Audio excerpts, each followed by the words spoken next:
It's a scorching hot late Saturday afternoon here at Wrigley Field, and we're set for Chicago Cubs baseball on WGN Sports. The Cubs entertain the Houston Astros today as we welcome Cub fans from all over the country watching on WGN America, America's home for baseball.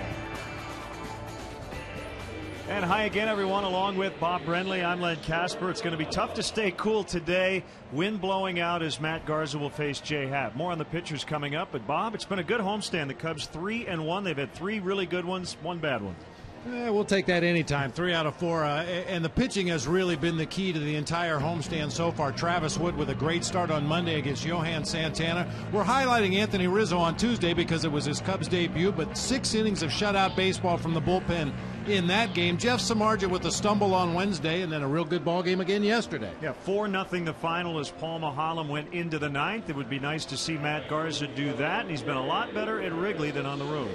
I think both pitchers today have been a lot better at home than on the road. And Matt Garza here at home, 1-1 record with a 3.36 ERA. The numbers on the road not nearly as pretty, including getting banged around in Houston against the Astros last time. Question for Jay Happ is he on the road? He went to Northwestern. He's from Peru, Illinois. Well, he can try to convince himself of that fact, but the schedule says this is a road game. We're hoping for the numbers on the right. All right, some lefties in the lineup today against Happ. We'll tell you about that when we come back. The Cubs yesterday used the home run ball to support Paul Maholm as Valbuena, Clevenger with the first of his career, and Soriano finding Waveland. We'll have game 2 of this series next.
Brought to you by Bud Light.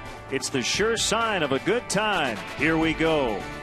Pepsi Max, the official soft drink of Major League Baseball. 0 calories, maximum Pepsi taste. The Illinois Lottery. Do you believe in the power of possibility? The Illinois Lottery. Anything's possible. And by Ford, manufacturers of more fuel-efficient vehicles than any other brand. Check them out at your local Ford store or online at localfordstores.com. Chicago Cubs baseball in high definition is brought to you by Xfinity, your home for the most live sports. Today's game is available in Spanish on your SAP audio setting, provided by WRTO La Tremenda, Chicago's Spanish language sports leader.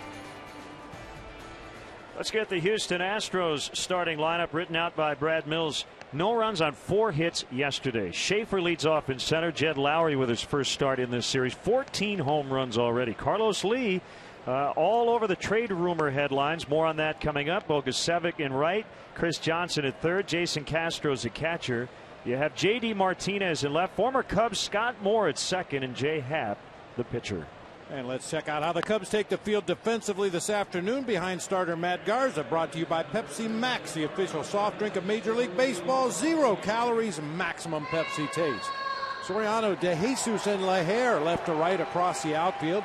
It'll be Valbuena, Castro, Barney, and Rizzo third to first across the infield.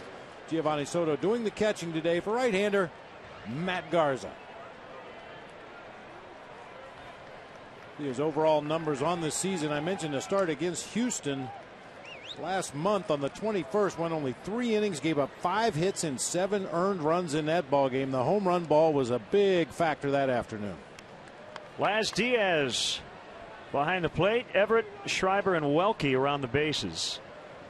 Matt is 0-3 in 5 career starts against the Astros as Schaefer shows bunt, takes ball 1. And we're underway.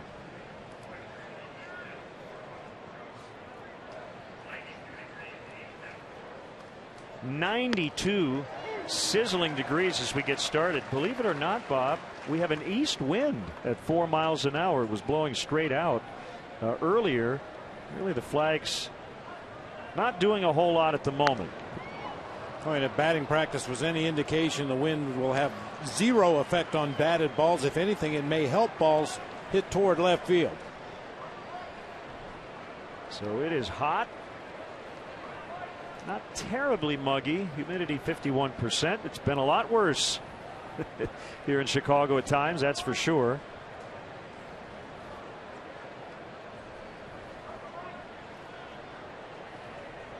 Garza's 1-2 is a riser, 2-2.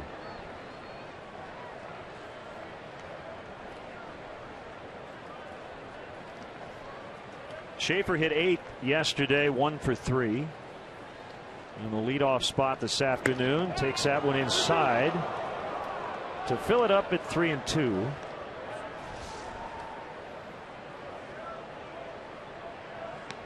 Just off the inside corner with that cut fastball. Schaefer's a good guy to keep off the bases. The Astros don't run a lot, but he is one of their primary sources of speed with 18 stolen bases on the season.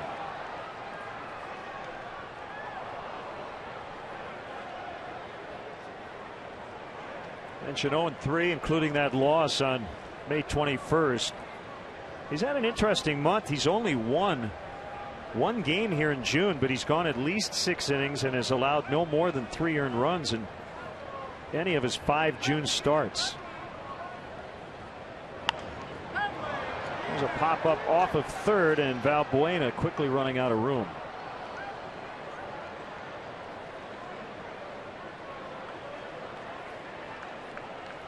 Don't think it took either starter too long to get loose on a day like this. And it probably won't take either starter too long to get fatigued on an afternoon like this. You really love to keep that pitch count down early in the ball game.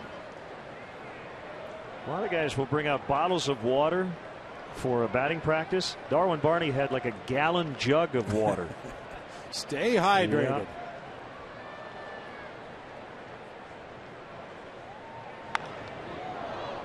Line foul to the pull side. Good barehanded play by the bullpen catcher.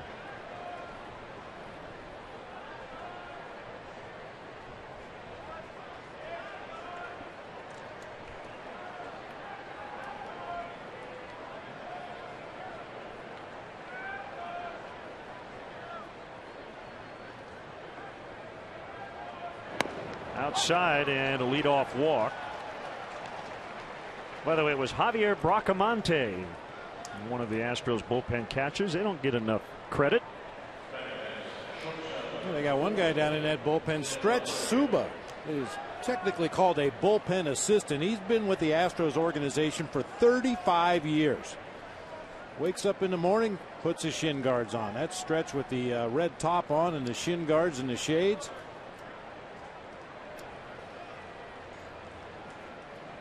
Andy Lane, Cubs bullpen catcher, does a great job. Franklin Font, member of the coaching staff, who also catches out in the bullpen.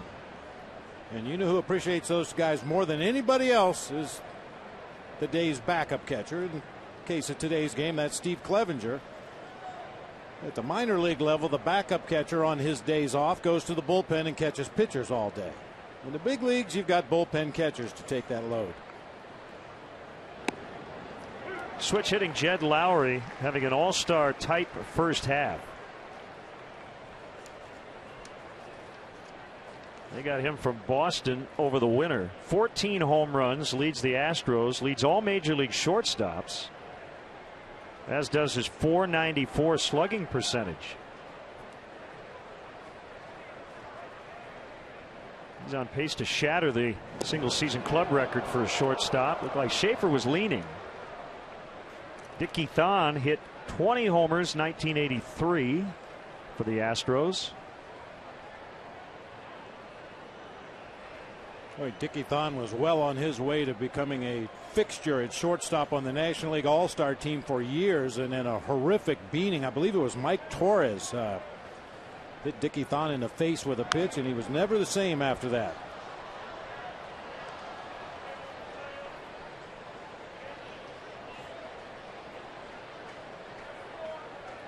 We probably won't see Jose Altuve, their starting second baseman. He leads all National League second basemen with a .309 average. In this series, if anything, he would pinch hit, but he's dealing with a strained hamstring and hasn't played since last Sunday.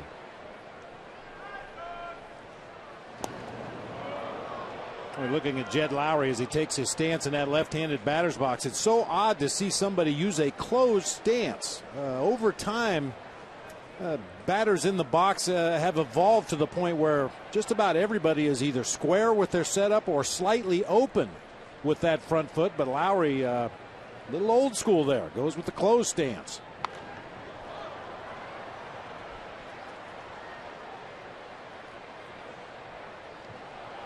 Well, this is another one of those days, especially as we get into the late afternoon hours. Right field's going to be a tough sun field, but it's so hot you have that slight feel of haze. And you don't want to take your eye off a pop-up today.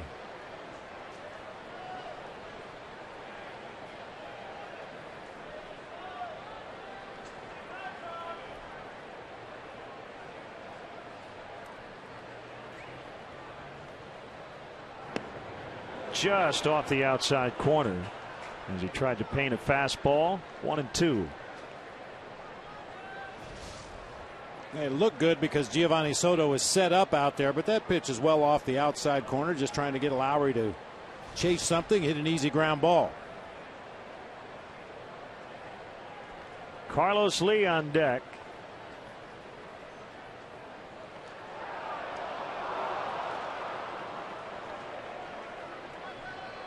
Been pretty close over there, and Bobby Meacham talking with Mike Everett. Is he wondering if Garza's balking? Yeah, it looks like he's talking about the way Matt Garza takes that one last cleansing breath before he delivers the ball to home plate. The rule book specifically states that you can't call a balk for breathing. It is a very exaggerated deep breath by Matt Garza. Runner goes, pitch was in the dirt. The throw, however, right on the money. What a play by Soto.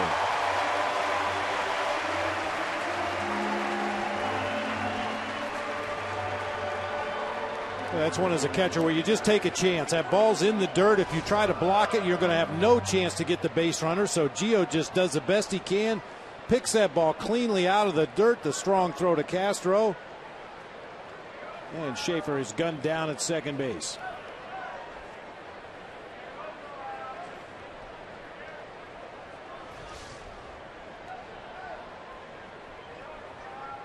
Meantime, 2-2 on Lowry.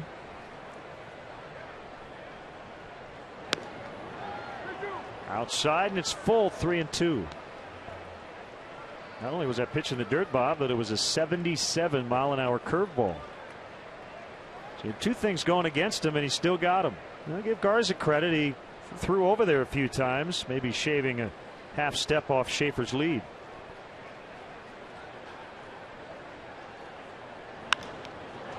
Fly ball left field, right down the line, and it's going to be Soriano to make the grab.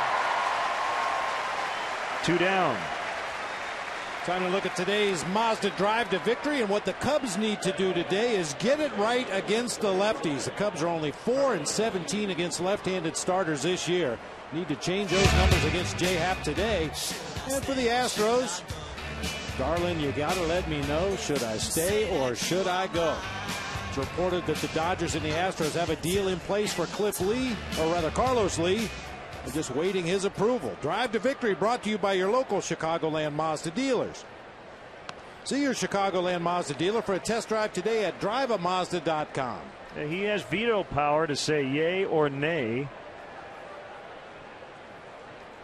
Has a cattle ranch in the Houston area, which may make him not want to leave the Astros this summer. He's a free agent after the season. But it has been very widely reported that the Dodgers and Astros very serious about a potential trade. Dodgers are looking for some offense. They got shut out again last night. Garza will toss it over to Rizzo, and the inning is over. Leadoff walk, no runs. Cubs coming up.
The Astros brought to you by Pepsi Max, the official soft drink of Major League Baseball. 0 calories, maximum Pepsi taste. They're facing a lefty, but you see DeJesus, Rizzo, and LaHair near the top, and Luis Valbuena. So a bunch of lefties in there against the southpaw. Take a look at the Astros defensively. J.D. Martinez in left, Jordan Schaefer in center, Brian Bogusevic in right field. It'll be Chris Johnson, Jed Lowry, Scott Moore, and Carlos Lee third to first across the infield. Jason Castro doing the catching today for left-hander J-Happ. See his numbers on the season. A 4-pitch mix from Happ: fastball, curveball, slider, changeup. He's been really good his last couple of timeouts. 2 victories over the Royals and the Indians. Surrendered only 3 runs in 13 innings of total work. He has been better against lefties than righties, but the split isn't as drastic as is the case for a lot of left-handers. So DeJesus in there, and Anthony Rizzo at this point is going to play every day regardless. Brian LaHair also getting a start in right. And a tall lefty with an 0-1 that caught the outside corner. Nothing in 2 quickly. Now, even though he is a lefty, Happ doesn't have a lot of deception in his delivery. Very upright, over the top delivery, especially with that fastball. Very true. Them lefties that throw from that low 3/4 arm angle have a lot of funk in their delivery, a lot of movement on their pitches. Happ, not so much. A lot of family and friends in attendance today. Said he's from Peru, Illinois, about 100 miles west southwest of Chicago. He attended Northwestern. And he strikes out DeJesus.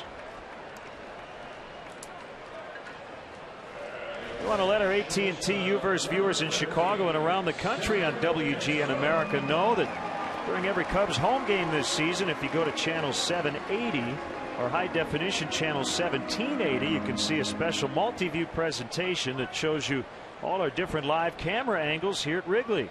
It's pretty cool. So if you want to direct the game along with Skip Ellison, give a look to AT&T U-verse channel 780 or HD channel 1780.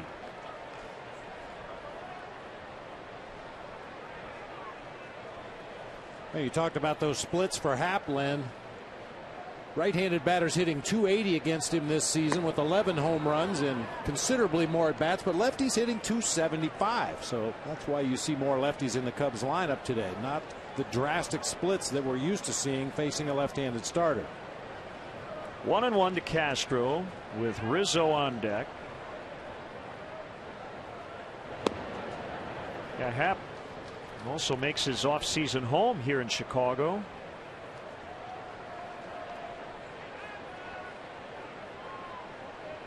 So probably got to sleep in his own bed last night. But he is wearing the road uniform, as Bob astutely pointed out in the open. Can't slip that by me. I noticed right away.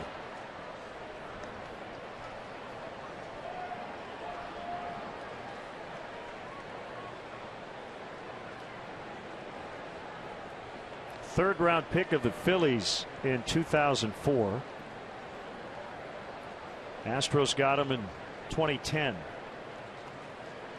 in the Roy Oswalt deal.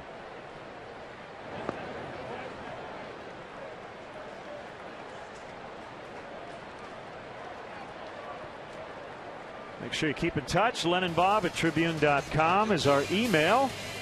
And you can also jump on our Facebook and Twitter pages as well.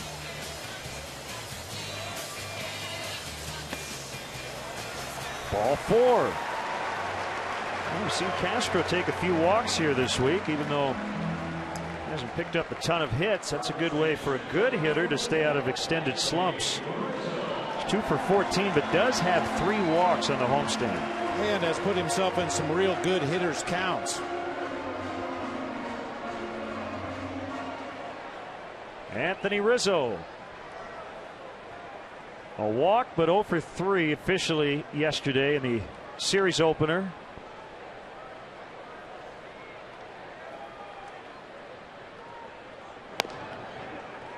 High for ball 1.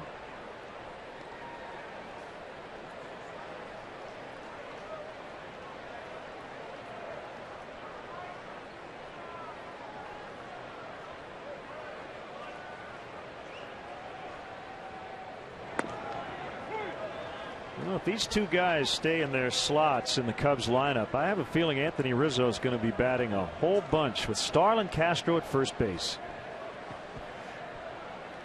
Which, if you're a left-handed hitter, you have to love that hole on the right side of the field. Although Rizzo not strictly a pull hitter, but knows how to take advantage of weaknesses in the defense. Well, one thing you have to love about Rizzo already, Lenny, he's just not in a hurry to get his at-bat over with. He's willing to take pitches. Never faced J. Happ before, obviously, so he wanted to get a couple looks at his arm angle, see what the pitch looked like coming out of his hand. Just doesn't feel like he's in any hurry to get his at-bat over with.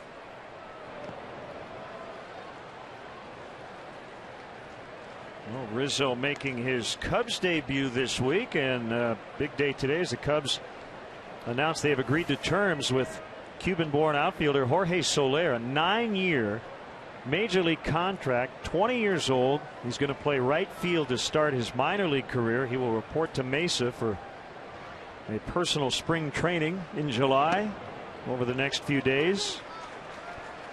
3-2 on Rizzo. Soler listed at 6'3", 205 pounds.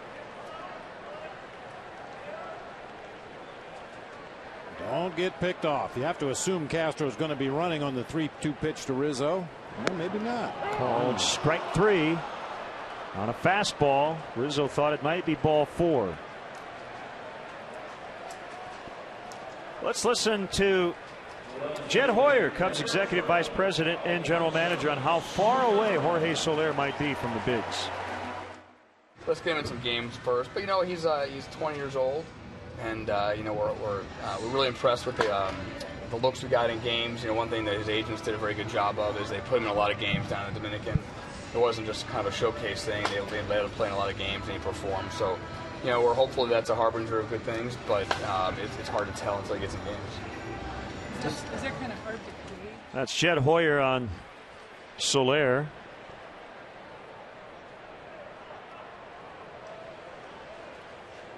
Well, the journey begins. That's what it is, too. For most guys, it's a journey. Going to report to Mesa, Arizona, initially, as you said, for kind of a accelerated spring training, get him up to speed not only physically, but get him used to his new surroundings and his new coaches and teammates. Ultimately will be incorporated into the Cubs minor league system at some point when they feel he's ready to go out and begin an assignment. And hopefully the journey won't be too long.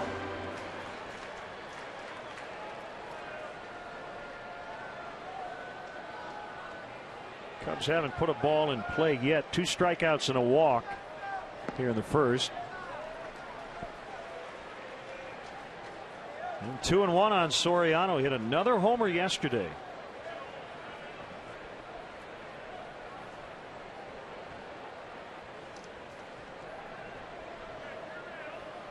This is his 15th since May 15th. 15 homers his last 6 weeks.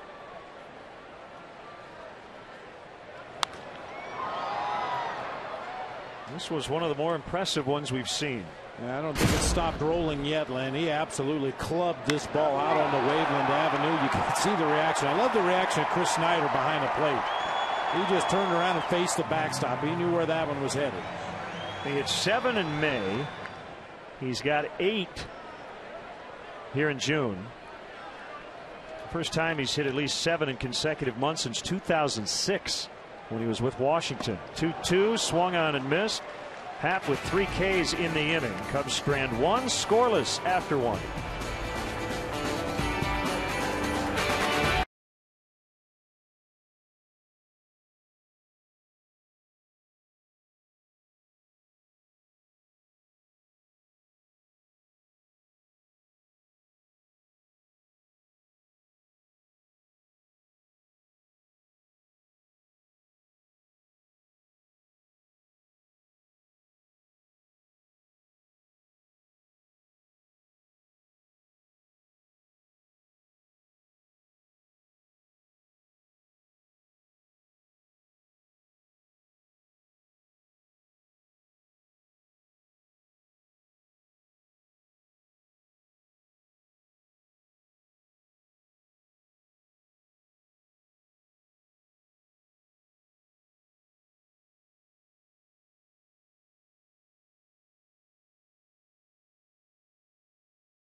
Chip Frappe from McDonald's. Try a small for just $2.69. Many locations open 24 hours. Prices and participation may vary. Limited time offer.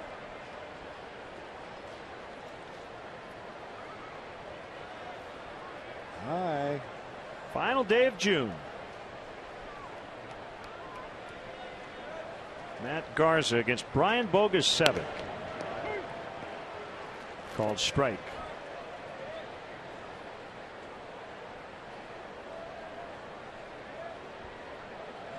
De La Salle Institute alum.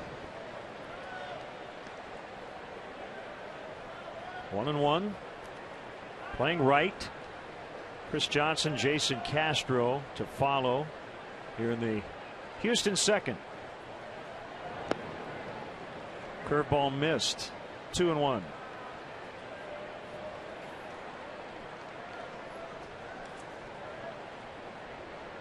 terms of the standings, modest goals at this point in the season for the Cubs, but they are 4.5 behind Houston for 5th. Starting play today in on the hands of Bogusevic, and Garza will underhand that one to Rizzo, so Matt has had 2 chances on defense and made both easily.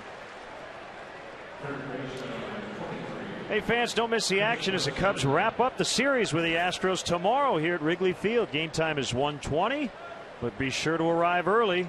The first 10,000 fans will receive special Cubs custom earbuds, compliments of Pepsi. For more information and to purchase tickets, visit Cubs.com. Wandy Rodriguez and Travis Wood tomorrow afternoon. We like to joke, Wandy has it in his contract that he always has to face the Cubs whenever these two teams match up. What's he going to do next year when they're in the American League?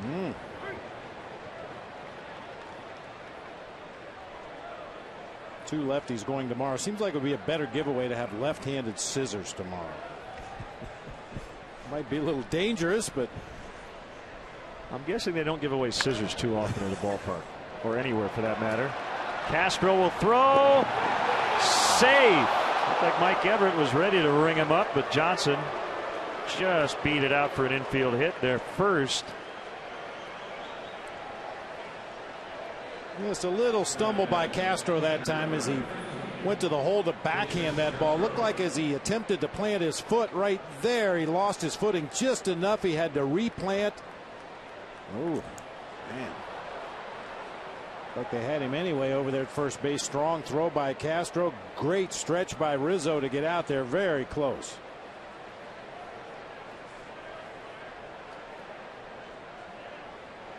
Almost simultaneously.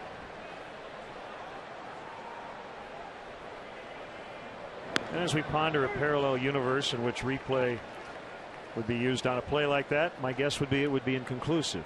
Yeah, it's just a guess. And that's fine. I mean, we saw very quickly. We saw 3 or 4 different angles. It was still too close to make a call, so you move along. Call stands on the field. Jason Castro rolls one to Barney. Flip to Starlin Castro. They turn it 4-6-3 to end the inning. Still scoreless early on from Wrigley.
Dale Swaim. Log on to WGNTV.com right now and click on the WGN Sports Game Zone banner to connect to all the up-to-the-minute stats and information while you're watching at home.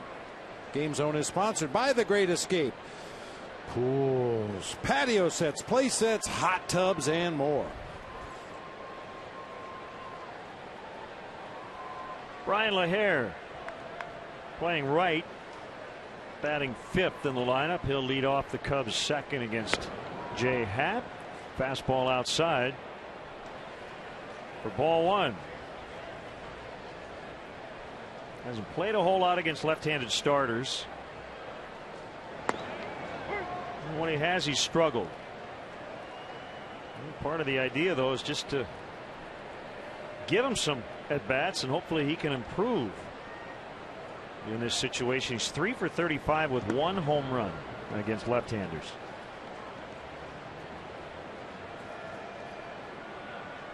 And 20 strikeouts in 30 at-bats against left-handed pitching. Definitely have to cut that number down.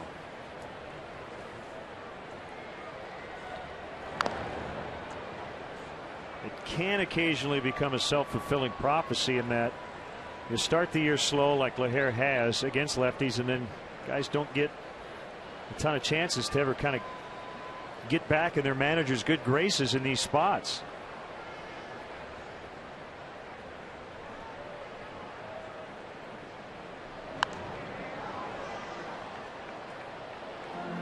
Boy, anytime you face Jay Happ, the key is going to be determining where the top of the strike zone is. Happ likes to work that four-seam fastball across the top of the zone, especially to the left-handed hitters. We've seen him do it repeatedly already in the first inning plus of this game.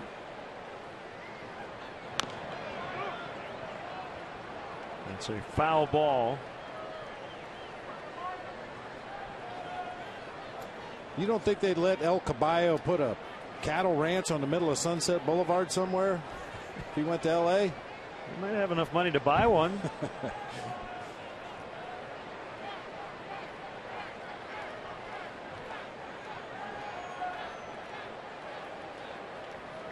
I'm just talking to people, you know, I mean, you look at the standings and you say, well, why wouldn't he? A chance to go to a Dodger team that has lost 6 in a row, but just a game out in the West. Right now the Astros, as we mentioned, are in 5th. Kind of buried in the National League Central, but you know, Carlos Lee has gotten to a point in his career where he has earned the right to determine where he wants to play. And a lot of times when you get to that stage of your career, you know, family matters have to be taken into consideration. Comfort level of being in Houston, a place you're very familiar with, your family is very familiar and comfortable in the area, and is it worth it to uproot them for possibly half a season as a rental player? I think most guys, however, especially a guy like Carlos Lee, realizes that that light at the end of the tunnel is beckoning, and his career will probably come to an end in the very near future, and an opportunity to possibly play in the postseason has to be very attractive. Yep, you would think. Got him. Happ now with 4 strikeouts. Make sure you check out our WGN Baseball blog at WGNTV.com. Brought to you by Jeff Vukovich, nationwide agent serving the area for 33 years. Contact Jeff at jeffvuk.com. Nationwide is on your side. I have a post about a couple of guys who've been lost in the shuffle here a little bit lately. Steve Clevenger and Luis Valbuena. As Giovanni Soto turns on one and rolls it into left. So Gio, who had been slumping lately, snaps an 0 for 14. You know, Luis Valbuena is only 26. I don't want to give away all the contents of the blog post, and but I will say that, you know, I'm not claiming that these two guys are going to be everyday players, but certainly usable parts, and both guys have a chance to be here for a while and getting opportunities.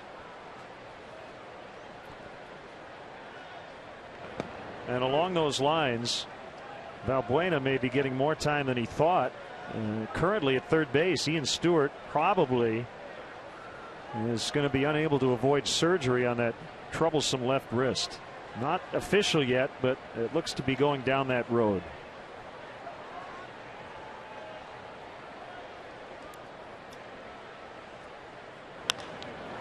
Barney hits a fly to center. And Schaefer hauls it in for the second out. Well, even though Valbuena had a rough day down at third base the other day, made a couple of errors on real tough chances, his value has been swinging that bat from the left side of the plate. He has made consistent, solid contact just about every time up. He's been a pleasant surprise in the power department. He just looks very comfortable swinging that bat.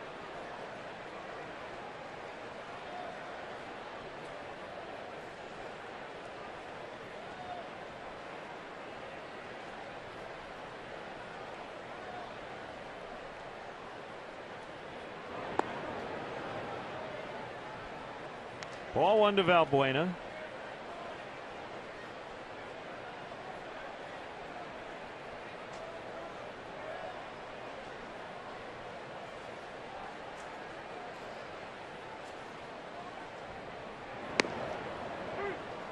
Now Valbuena with a home run to the opposite field in yesterday's ball game. I mentioned it before. He, as consistently as any Cubs hitter recently, has been getting the barrel on the ball. Even his outs have been hit hard.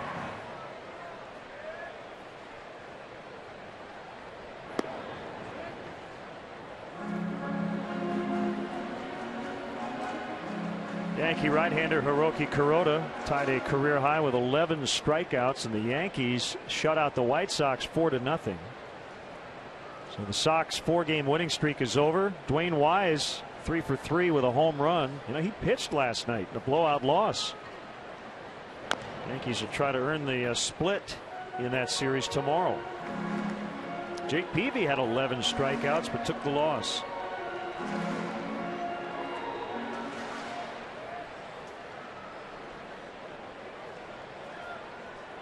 What hasn't Dwayne Wise done? Got the hidden ball trick down. Pitched a scoreless inning and had 3 hits today. Pretty good week.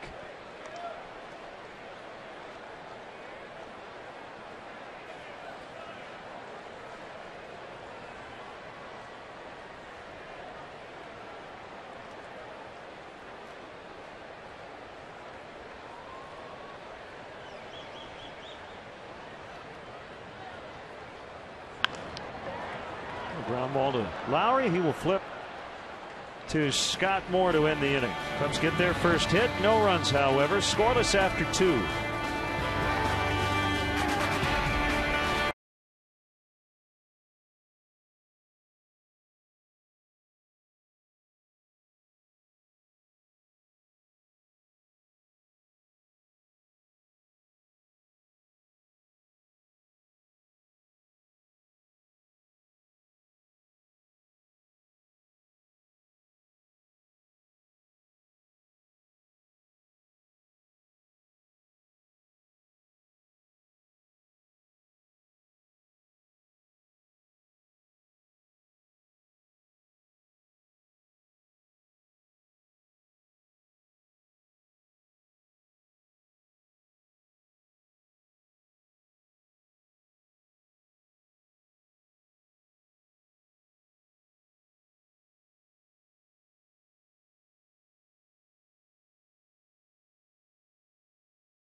Replays of the game. We go back to yesterday. Cubs 4-0 win. Big defensive play Steve Clevenger throws out Matt Downs at third.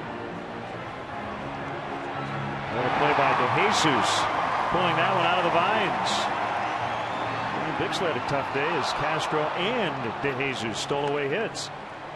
See what's possible with AT&T U-verse high-speed internet. AT&T, rethink possible. They loved it. Big fans of defense.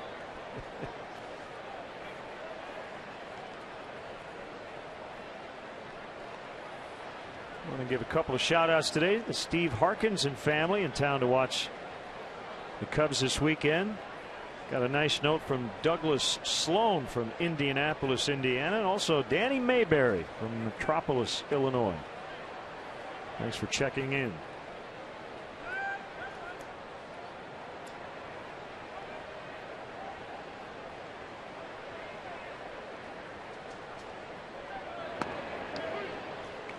Called strike on J.D. Martinez, the left fielder, batting 7th.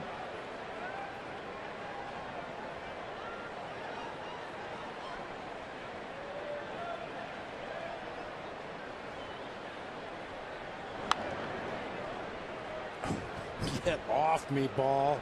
Wow. Martinez committed to swing at that pitch, a fastball that just continued to run further up and in. Knocked the bat right out of his hands.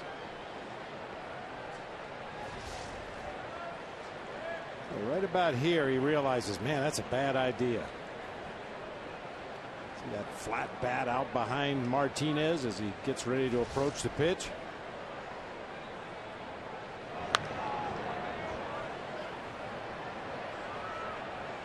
Well, we talked about Martinez's approach yesterday and how quickly he gets his front foot down on the ground, which is a key for a lot of hitting coaches. But he has a lot of movement with the bat and with his hands. So even though his foot is down, he still has a lot of movement going on from the waist up. And occasionally he's a little tardy getting that bat into a good hitting position.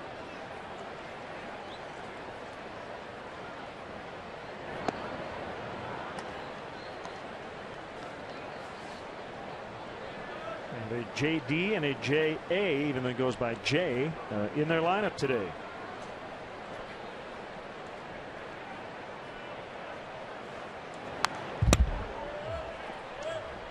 Wrigleyville Rooftops has premier seating for up to 200 guests for corporate gatherings, family reunions, and bachelor or bachelorette parties. Individual and group tickets are available for all games. For more details, go to www.wrigleyvillerooftops.com or call 773-248-ROOF. 2-2 on Julio Daniel Martinez.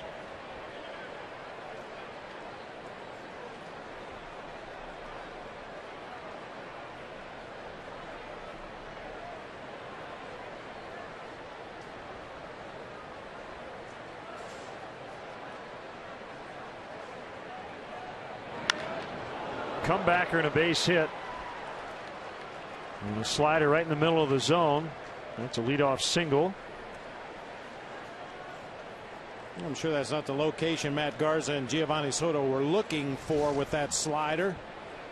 I mentioned all the movement that Martinez has with his bat and his upper body, his hands, his arms, everything is moving as that pitch is being delivered. Generally, you try to work those guys up and in, figuring that it's going to be tough to get everything back into a good hitting position and get to those fastballs. We saw him get jammed badly with the second pitch of the at-bat, but an off-speed pitch out over the plate, he was right on it. Here's a former Chicago Cub, Scott Moore.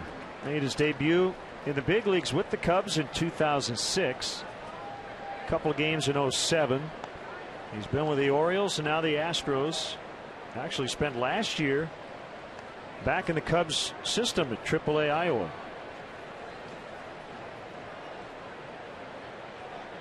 Left-handed hitting infielder.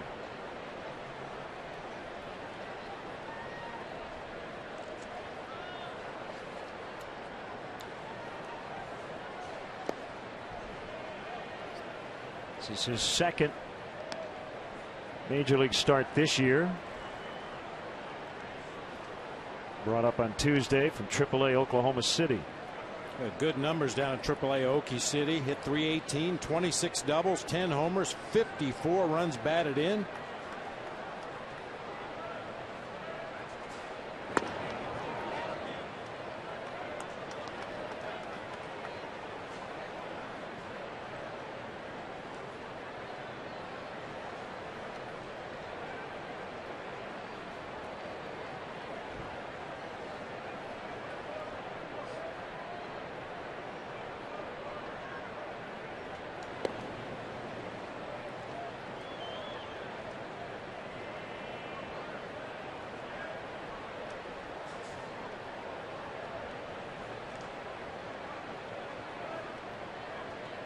2-1 the count.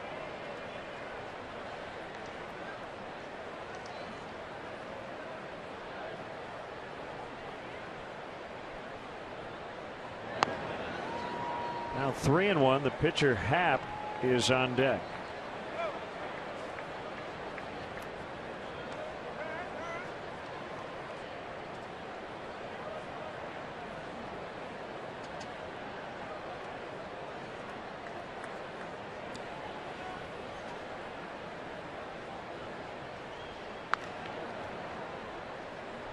Pulled foul, 3-2. The hitting coach never minds seeing that on a 2-0 or 3-1 count. You want to see you hit that ball to your pull field with some authority, even if you happen to pull it foul. The thing the hitting coaches hate to see 2-0 and 3-1 is for a hitter to get jammed or swing late and foul the ball to his off field. You always prefer that guy to be a little out in front rather than a little behind. Let's pull deep to right, and LaHare will have to play the bounce off the ivy. And it'll be second and third, nobody out.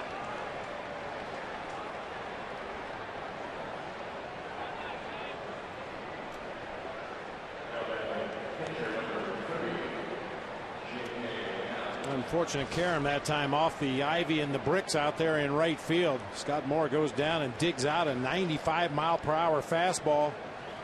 It hits the wall and ricochets back where LaHare was coming from. By the time he catches up to it, the Astros have runners at second and third.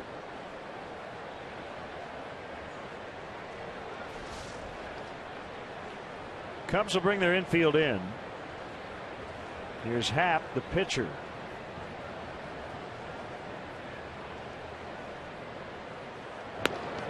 And a called strike. 089 in his career. He has one home run that came last year. Notice he has made a couple of pinch hit appearances this season, has 3 in his career.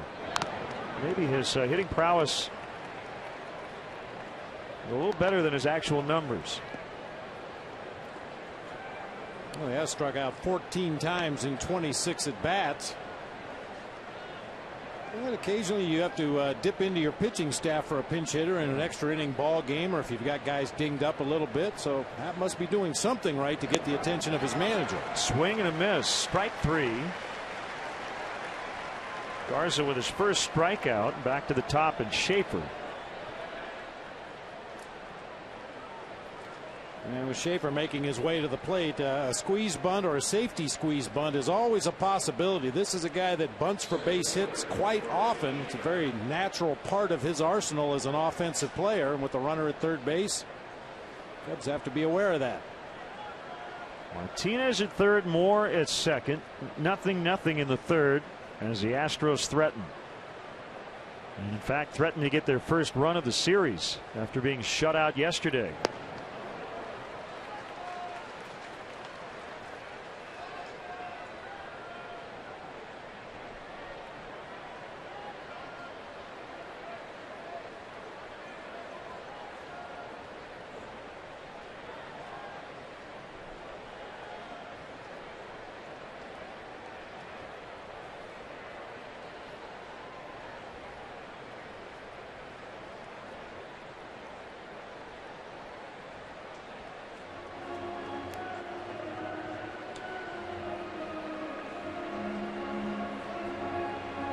One thing the Cubs have working in their favor in this particular situation, J.D. Martinez down there at third base, a plodding base runner, not quick at all on his first step, doesn't get up to top speed quickly enough to make him a threat as a base runner. Shallow fly ball to the outfield or a ground ball at one of the Cubs infielders. He's going to probably have to hold at third base. Good curveball, and it's 0-2. You saw Dave Clark down at third. Former Cub, finished his career with the Astros in 1998. You may have seen him yesterday if you were with us during our rain delay coverage. He struck out twice against Kerry Wood. There's a bouncer into left, base hit. Martinez scores. Moore held at third, and the Astros have a 1-0 lead. That was on an 0-2 pitch.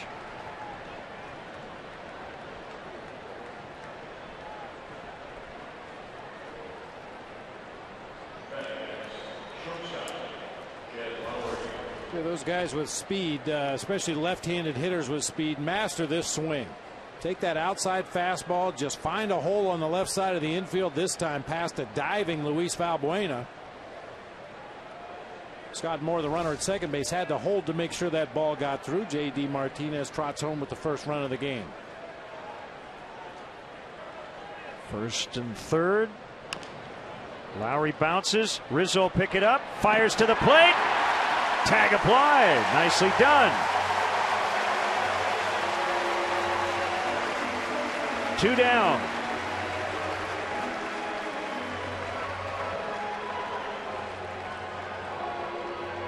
A couple of different options there for Anthony Rizzo. He could have elected to go to second base and try to initiate an inning-ending double play. But that was going to be reliant on Matt Garza getting over to cover first base. So instead, Rizzo decides to go home, cut that run off at the dish. Giovanni Soto with a nice sweep tag to get the out at the plate. Well, the best defenders seem to just slow the game down, and there was no panic whatsoever from Rizzo on that play. First and second, here's Lee. I think if that ball had been hit closer to first base where Rizzo felt like he could throw to second and get back and cover the bag himself, he may have elected to try to turn two, but that didn't appear to be an option, so he cut off that run at home plate instead.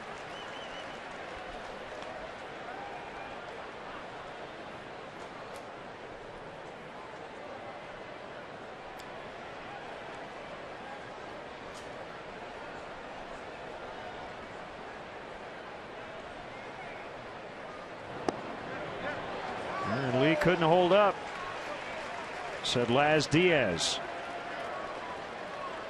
Well, Caballo not happy about that. All he wants is for the home plate umpire to ask for a little help from the first base umpire. We've talked about it in the past. It's an amazing multitasking ability that umpires have to watch the ball from the pitcher's hand through the hitting zone, but yet you can see the bat too. It's amazing.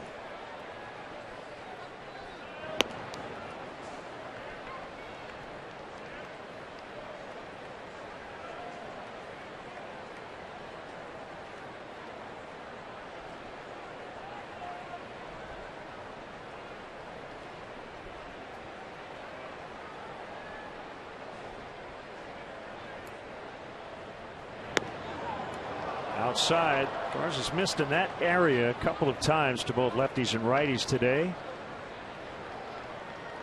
Just a little bit away, 2-2. Yeah, a little extra cheese on that fastball at 96, just off of the outside corner. Tough pitch to take.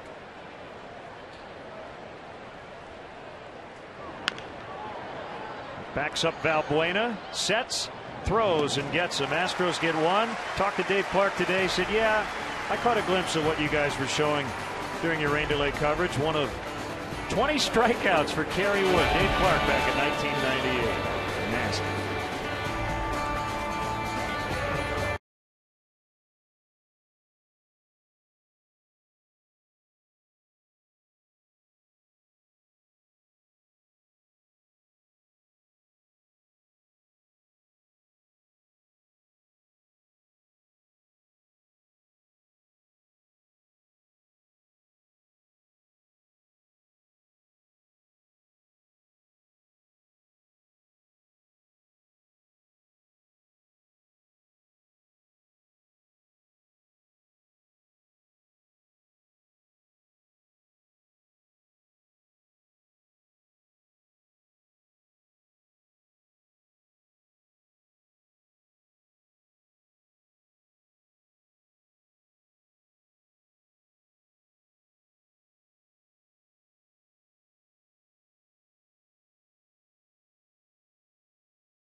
WGN TV is brought to you by Bud Light Limerita, the ready-to-drink margarita with a refreshing twist of Bud Light Lime. Matt Garza with his first at bat today. Finds himself trailing 1-0. Could have been a lot worse, however, as he was able to get out of the top of this inning with limited damage.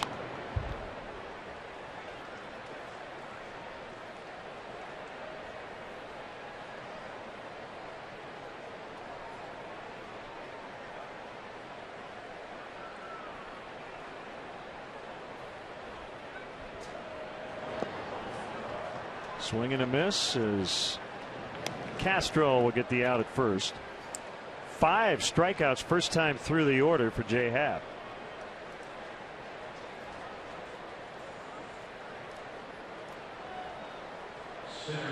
Early game in Toronto today. 7-run second for the Blue Jays and an 11-2 win over the Angels.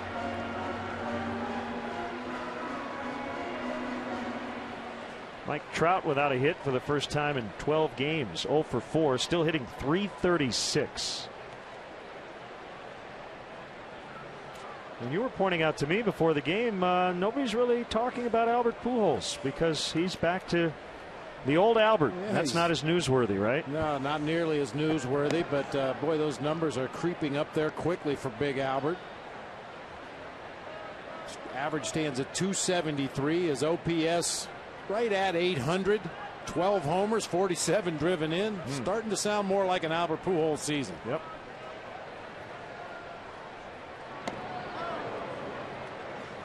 (2-0) to DeJesus.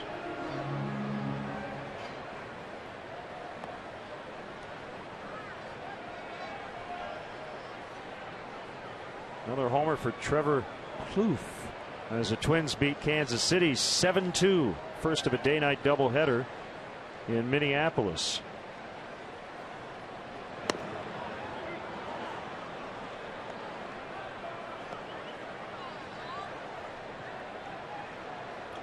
Trevor Plouffe now has 16 home runs.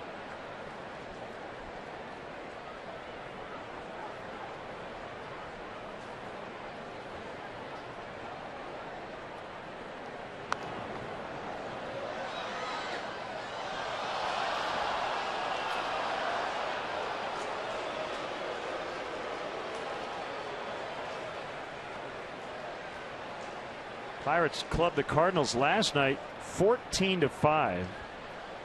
Carlos Beltran got his 2,000th hit in that game. Pirates leading again today 6-3 as they go to the ninth. Pedro Alvarez has hit his 15th.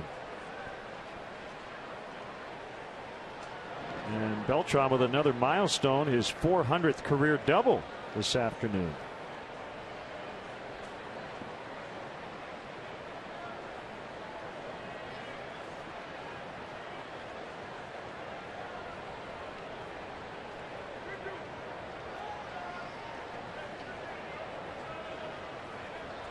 Full count on the Cubs leadoff man, David DeJesus. Ball 4. Let's step aside and see what's coming up on WGN.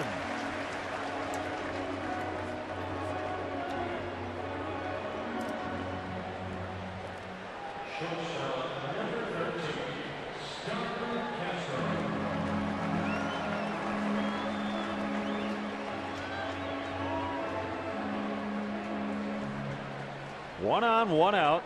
Wave, Bob. We're in the background. I think they'll catch us. Hi. Okay.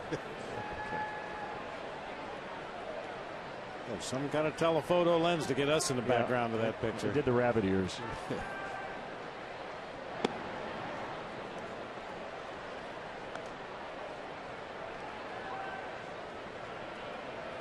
Well, I mentioned the Dodgers. That shutout again. 9-0 last night. The Mets behind R.A. Dickey, who gave up just 3 hits over 8 innings. First pitcher to 12 wins this year. The Dodgers have lost 6 in a row.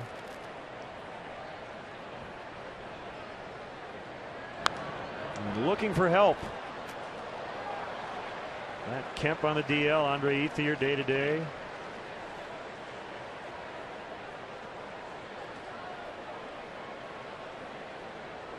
The ebbs and flows of a baseball season. Well, a while ago, Bob, it looked like the Dodgers were going to win that division by 15 games. They're in second place now. That's why we play 162 games.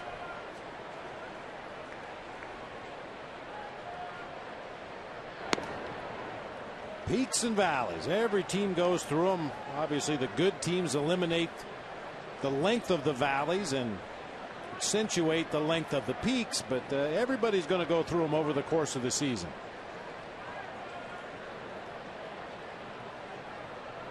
The real wild card this year is the wild card itself. With the expanded playoffs, a lot more teams are going to feel like they're in a position to contend, and could possibly see a lot more movement at the trade deadline this year than in years past.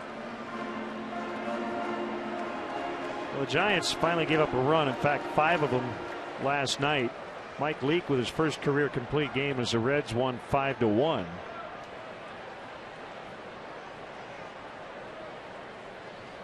The Giants have been incredible on the mound lately.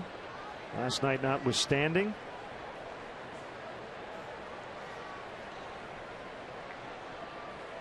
Arizona hanging around. Rockies very disappointing, well under 500.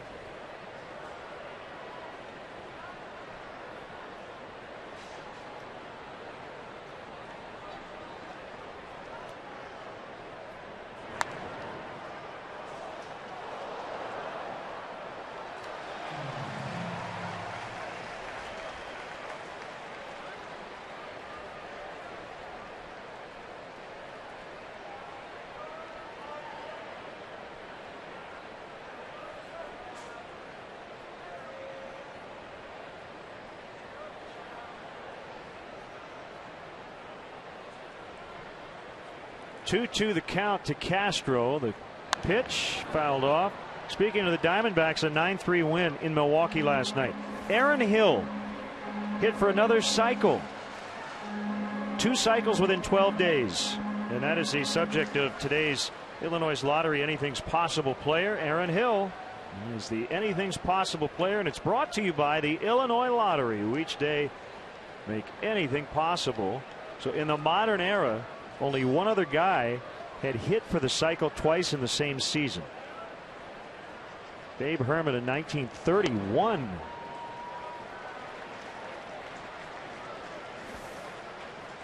And before that, you got to go back to the 1880s.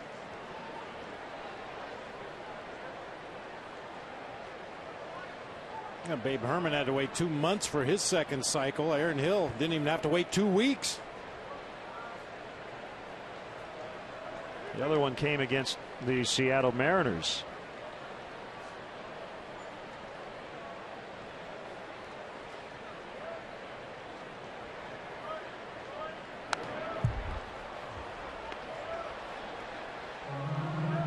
We should note Babe Ruth, Ty Cobb, Willie Mays, Tony Gwynn, Barry Bonds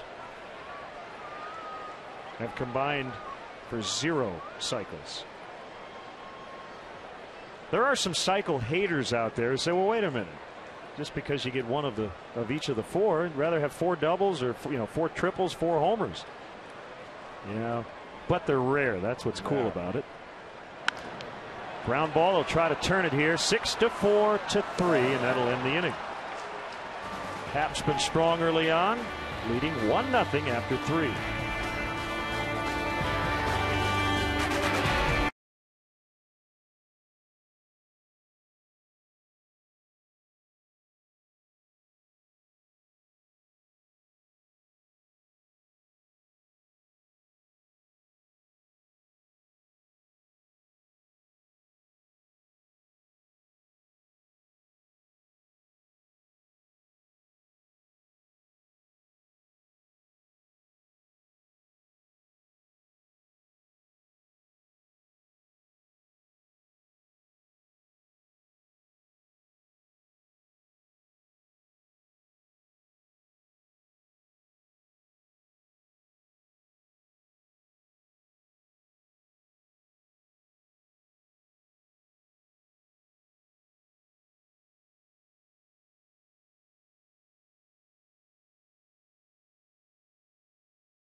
by Captain Morgan. Raise your glass, always in moderation, to life, love, and loot.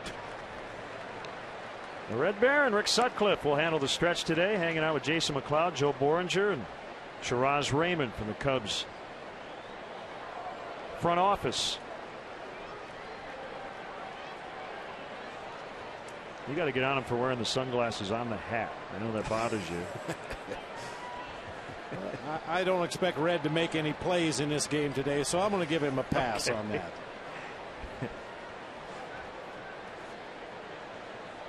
Four, 5, and 6 for Houston.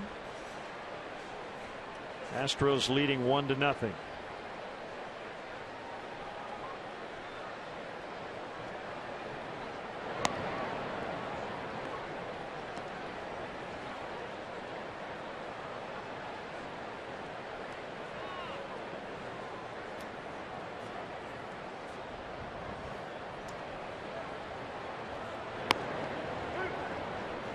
.95 and strike one, 1-1.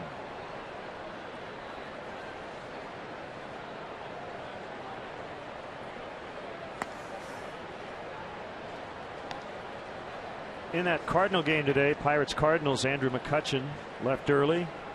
Apparently injured his left wrist, making a diving catch.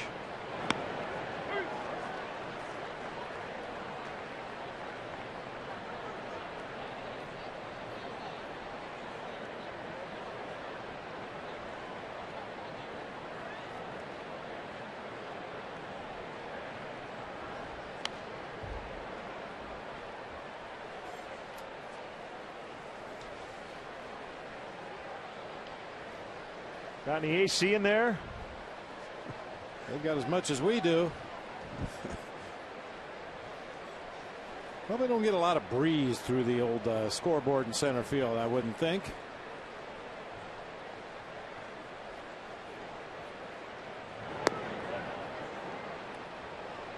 Bogusevic held, and it's full 3-2.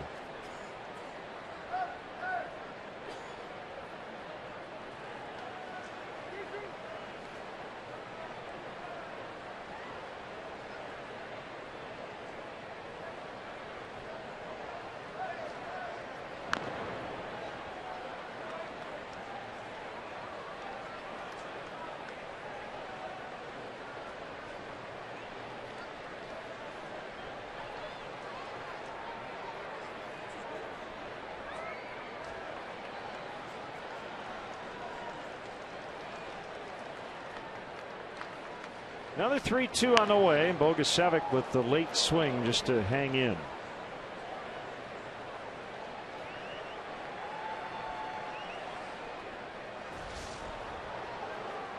It's an emergency swing. Your fellow teammates will make fun of that swing when you get back to the bench, but very effective for Brian Bogusevic. He's going to force Garza to throw at least one more pitch here in the full count. A little better swing that time on a hanging breaking ball, but can't keep that one fair either.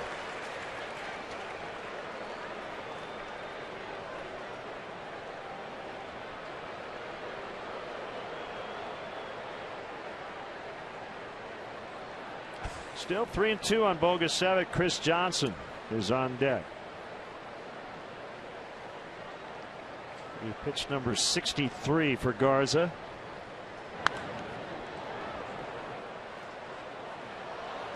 Well, there's a fun website any baseball fan should check out on occasion. I know you've looked at it. Junkstats.com. Just interesting random statistical notes. There's one from the middle of May when Mike Minor of the Atlanta Braves had allowed 6 earned runs in 4 consecutive starts. So they went back, ball 4, to look at the longest such streak. Starting pitcher allowing 6 earned runs. You go back to 1918 when box score numbers were first, as they say, reliably tracked. Willie Blair in 1999 had 6 consecutive starts with Detroit in which he allowed at least 6 earned runs. Wow. 13 homers over those 6 games. That's hard to do, to stay in a rotation when you allow that many earned runs in that many consecutive starts. That's a month. Yeah, your argument is, well, I must be good. He keeps running me out there. My former manager Roger Craig was a 20-game loser for the Mets, and he said you've got to be pretty good to lose 20 games in the big leagues, because that means your manager thinks you have a chance to win and keeps sending you out there. Well, there is an interesting guy on that list. Bob Gibson in 1964, and they used the Baseball Reference play index tool to find this stuff. Bob Gibson had 5 consecutive such starts, 1964.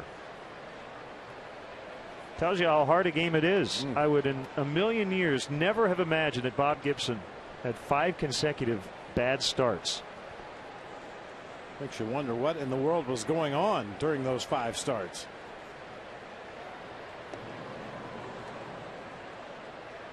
Did he just not have it for that stretch of games? Was he tipping his pitches? Did he run up against some hyper-powered offenses? It's tough to figure. He had a 3.01 ERA that year.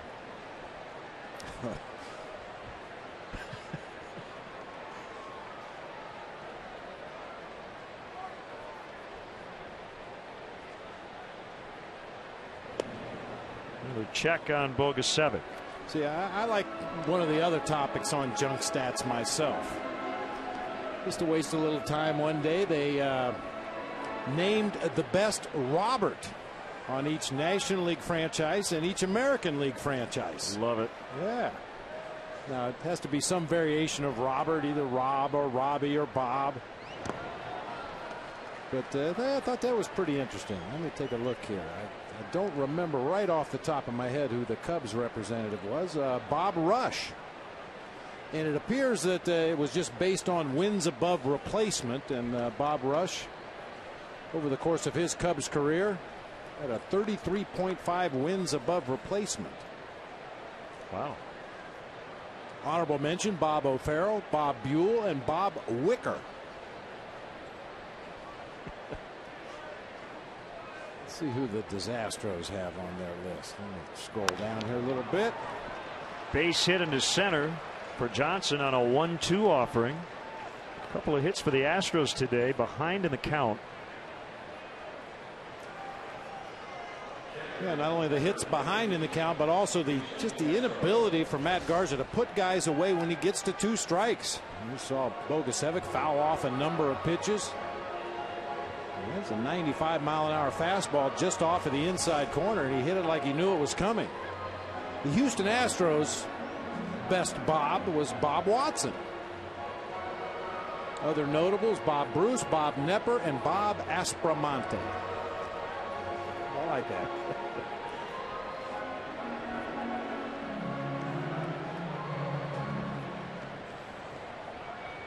A little trouble here for Garza. Trailing 1-0, 2 on, nobody out.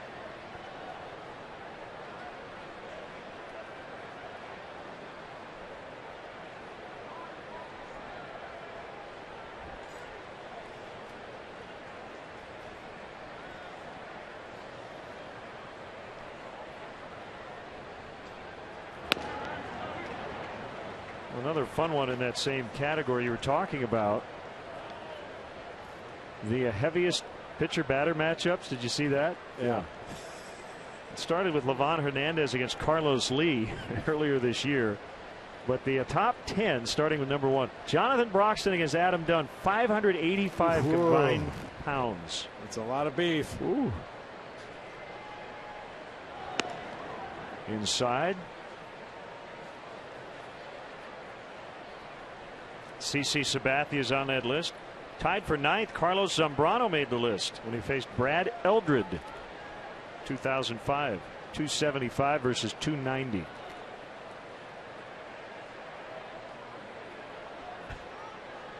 What I want is the heaviest versus the lightest.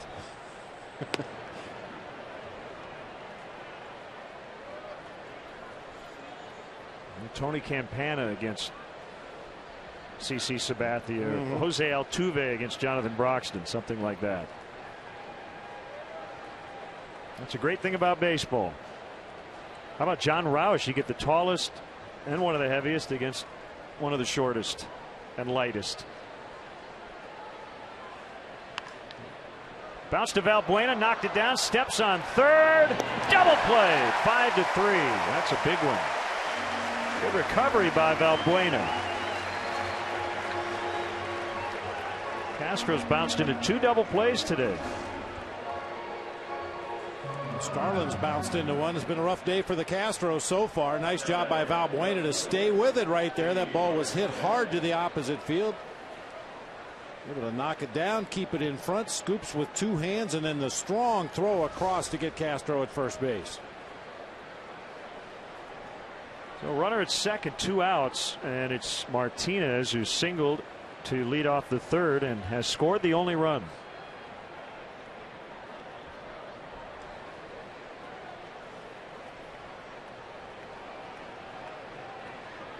Well, because Garza has been unable to put guys away, he only has 1 strikeout. He has had to rely on his defense.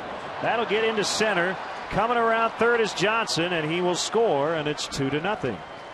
Little blooper over Darwin Barney. And Martinez is now his 46th RBI.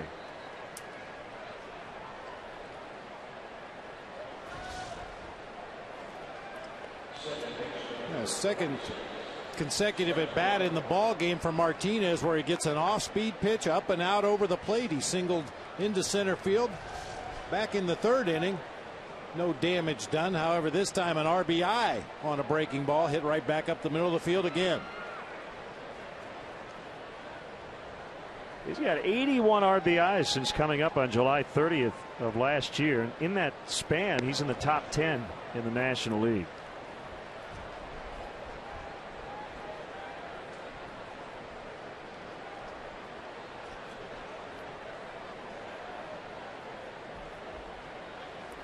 Well, obviously Matt Garza, Giovanni Soto, Chris Bosio, the pitching coach, they sit down before the ball game, go over every hitter in this Astros lineup and how they want to attack them. But I'll tell you, if the idea is to attack Martinez with breaking balls, I think their theory is flawed.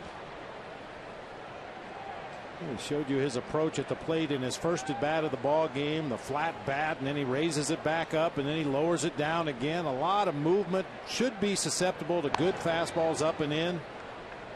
But he's pounded 2 off-speed pitches back up the middle.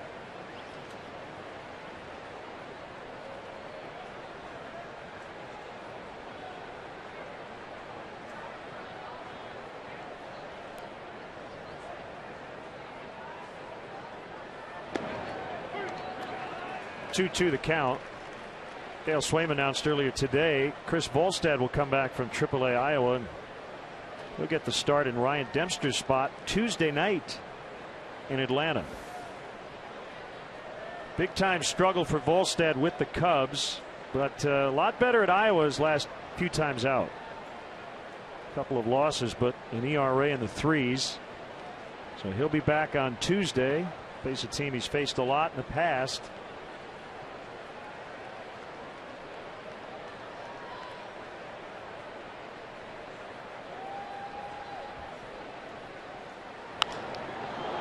To left center, DeJesus plays it on the bounce. His throw will come into Castro. They've got Martinez caught between second and third, and he's an easy out.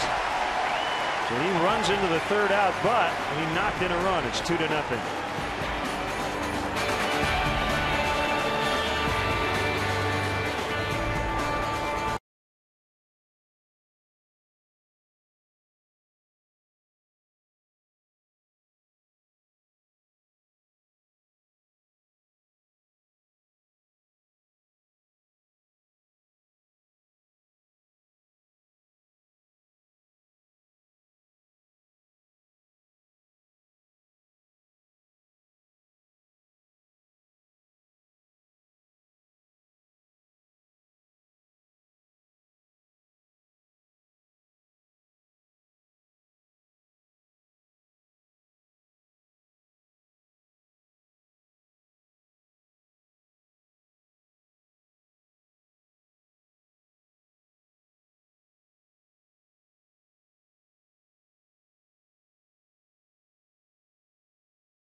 Others for the Cubs.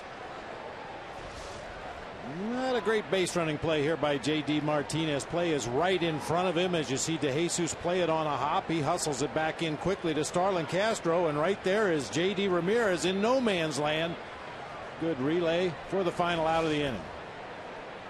Once he got caught in no man's land, I think most managers would rather have you make the out trying to advance. As that one blasted to center by Rizzo, just missed it as Schaefer makes a grab on the warning track. Something the Cubs, Dave McKay, talked to their guys about in spring training, Bob. Once you go, you're going to get caught and go. Get thrown out at third, not at second. Well, and unlike lower levels of baseball, rarely are rundowns messed up in the big leagues. Right. Rarely. It happens occasionally, but usually if you get a runner caught between base, he's out. So you might as well keep going and hope for an errant throw to third base or a bobble by the third baseman, because you are going to be out. I just can't figure out where J.D. Martinez thought he was going to go.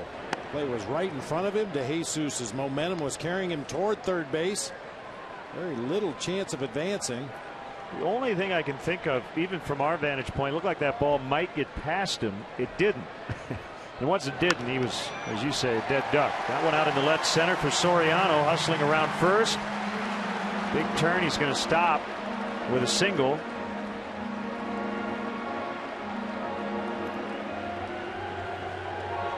Meet the team and picnic on the outfield grass at Wrigley Field after the Cubs play the Diamondbacks on July 15th.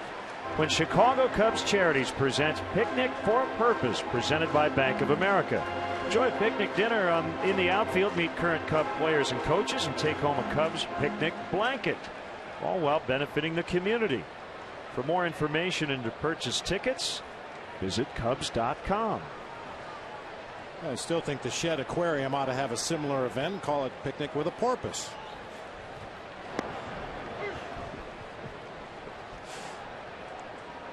Just don't probably arrange that. Just don't serve seafood. That's all. Right.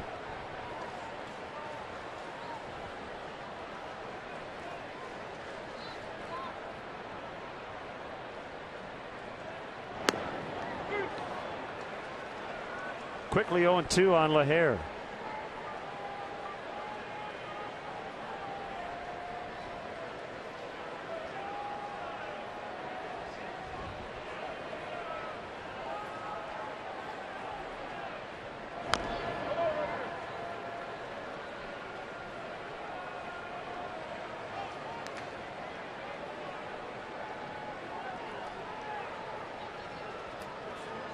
We talked about Brian LaHare and the fact that he hasn't been facing a lot of lefties recently, and I tell you, you can think yourself into a slump as a left-handed hitter facing a left-handed pitcher. You figure at some point I'm going to see breaking pitches from this guy. That's what left-handed pitchers do to left-handed hitters. Breaking ball right there, fouled out. But this at bat started with 3 straight fastballs. Looked like Brian LaHare was trying to think along with the left-handed J Happ, looking for that breaking pitch early in the count and didn't get it this time.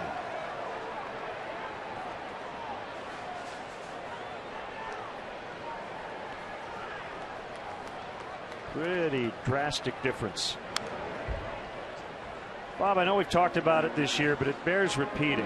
You know, Alfonso Soriano last year may not have run quite as hard, knowing that this was probably going to be a single. You can tell his knees are just really bothering him. Looks like it hurts to stop.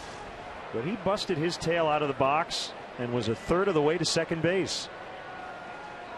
He's a different looking player this year, both offensively and defensively. I mean, we cannot overstate how much of an improvement he has made defensively in left field this year. He's beyond serviceable. I don't panic anymore when I see balls go to left field. He's eliminated the hop. He's not afraid of the wall anymore. And a lot of the credit has to go to the guy standing right there in foul territory next to him, Dave McKay.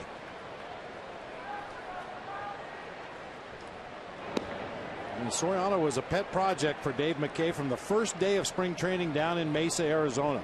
A renewed emphasis on the fundamental drills.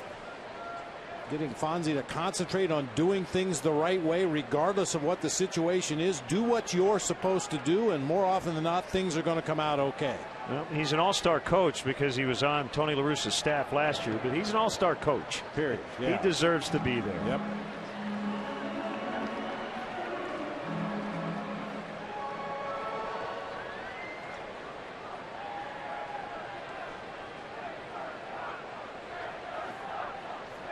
All he asks of his players is the desire to want to be better, try to be better. You can always improve some aspect of your game.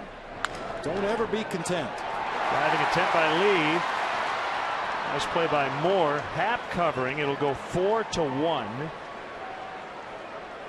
to get LaHare. 2 away.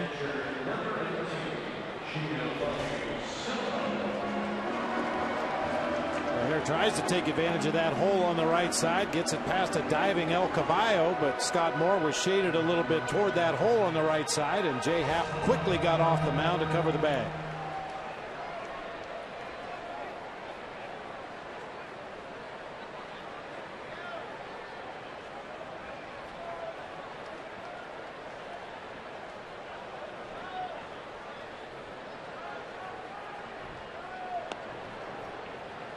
Change-up missed low to Soto, singled in his first at bat.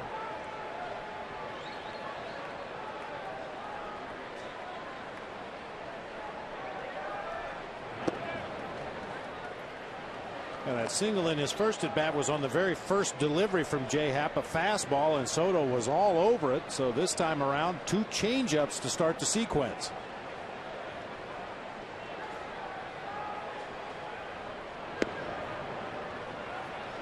Heater low.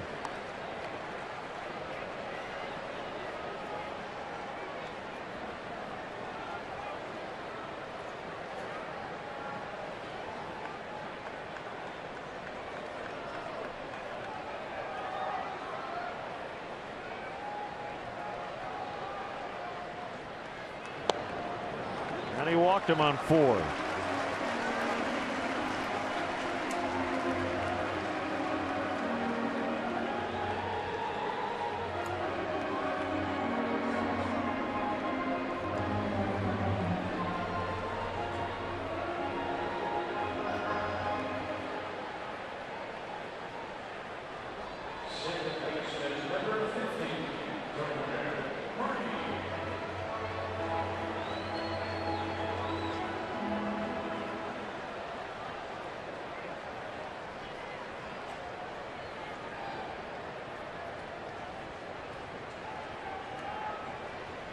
And 2 on, 2 down. The pitch to Darwin Barney.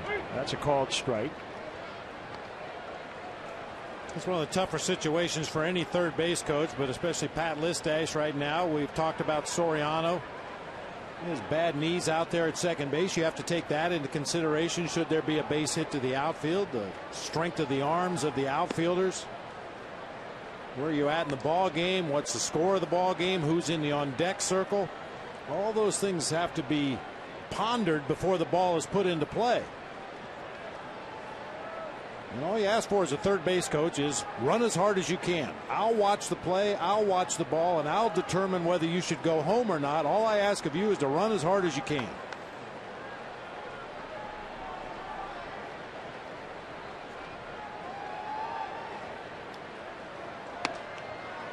But that being said, Pat Listash may have to throw up the stop sign a little sooner with Soriano than he might with another Cubs base runner because of that bad knee.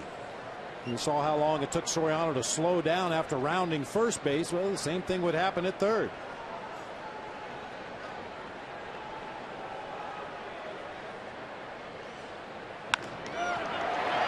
Diving stop, Lowry, backhand flip, out at second. What a play on both ends. Scott Moore had to dig the throw out of the dirt. As the Astros get out of the inning, the Cubs strand a couple. And a defensive gem here by the double play combo. Still 2-0.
Third Bank, the Curious Bank. Member FDIC. Astros out hitting the Cubs 7-2 and leading 2-0.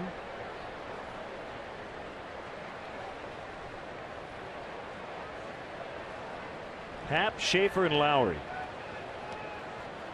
here in the fifth.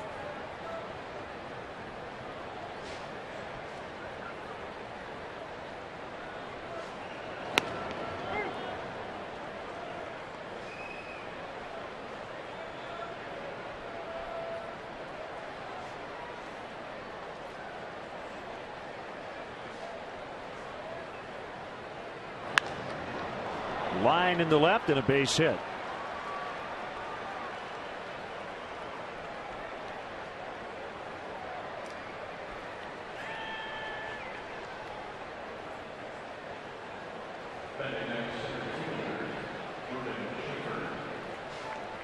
Looks like Daniel Hudson of the Diamondbacks is headed for Tommy John surgery. My friend Steve Gilbert from MLB.com tweeting that Dr. Yoakum gave a second opinion and confirmed that they have to have that elbow reconstructed.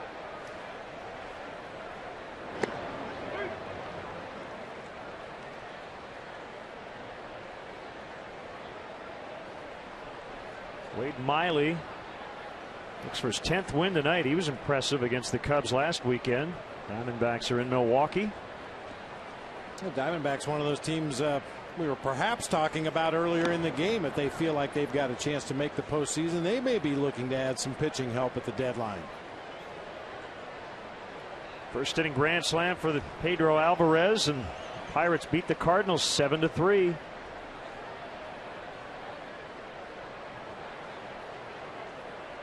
Bucks have won 4 in a row. Temperature reached 103 at Busch Stadium. That's golfed high in the air to right field, where LaHare, with the glasses on, will make the catch. One away. It's time for our Xfinity catcher profile, protecting home for the Astros. Not Brian LaHare. We'll come back to it in a moment. Having some technical difficulties there. You're going to love this one, though. I can't wait. That's what they call a tease in the business. Here's Lowry. 0 for 2. Big defensive play in this game. He chops a bunt and Garza slips. Everybody's safe. That'll be a hit for Lowry.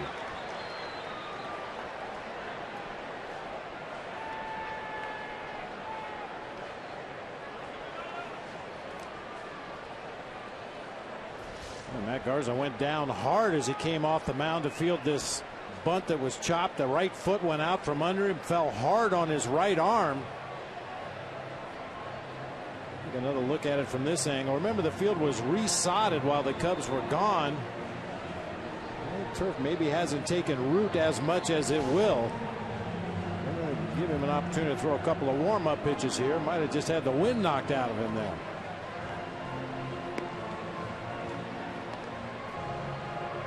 Gave Mark O'Neill the thumbs up. He went to plant with that right foot and it just slid right out from underneath him.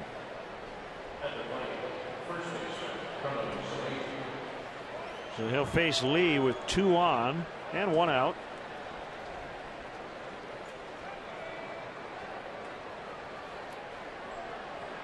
Lee is 1 for 6 in the series with a double and 5 groundouts.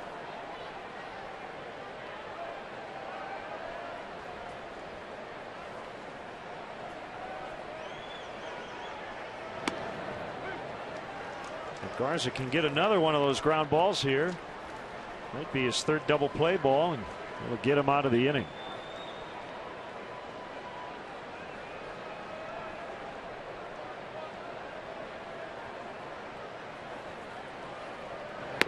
Swing and a miss.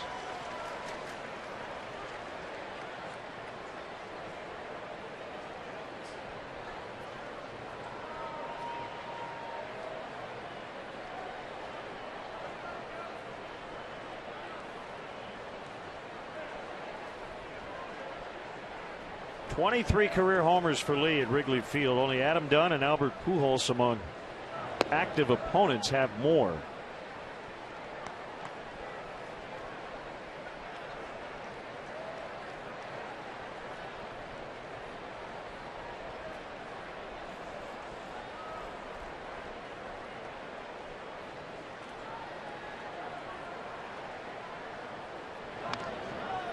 Where'd that get Gio?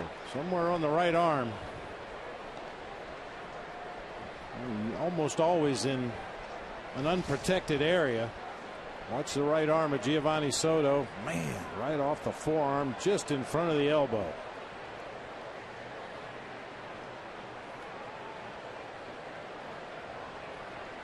Fortunately, just a glancing blow.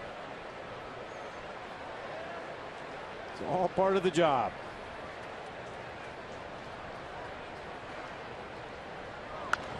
Ground ball. Garza can't get it, but it's right to Barney. Little stumble. What a throw. Off balance, to say the very least, to get the 4-3 double play, and the inning comes to an end.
Bank, member FDIC.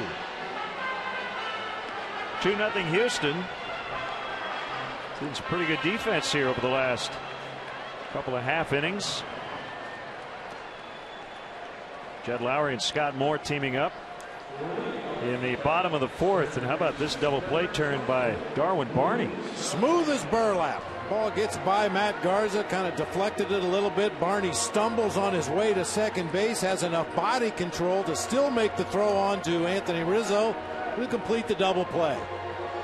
Well, you might not put it on a highlight video, but effective nonetheless.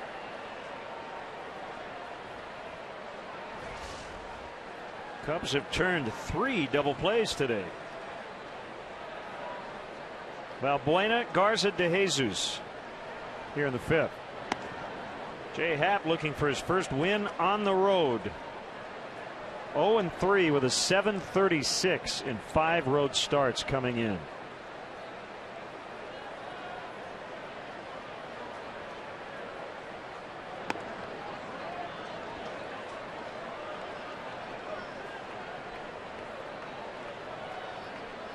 Happ with a little more velocity, but very similar in style to the man sitting right to your left, partner, Jim Deshaies, on the Astros TV telecast. He was a guy that pitched very effectively across the top of the strike zone with a very mediocre fastball in the mid to upper 80s, but always elevated it just a little bit higher than a hitter could handle. Right on cue. Two of our favorites, JD on the left, Bill Brown on the right.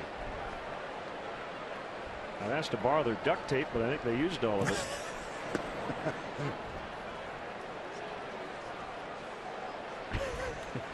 Three and one. That's a high-tech equipment, but got to use good old-fashioned duct tape to hold it all in place. Ball four.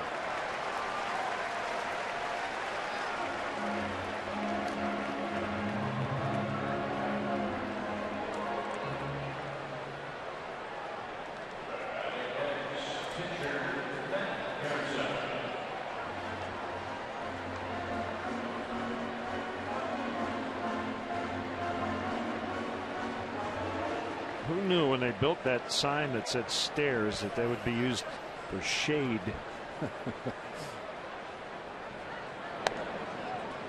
3 sack bunts on the season for Matt Garza. That's what Dale Swaim's going to ask him to do in this situation.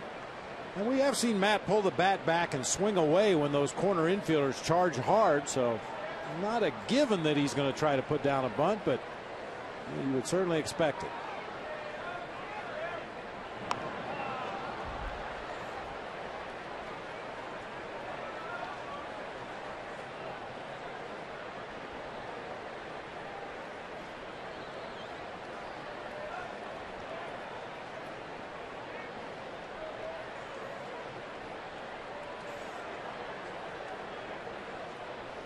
Going to try to be cute and say he was trying to make it an even dozen, but he's looking for his 12th. Let's make it simple.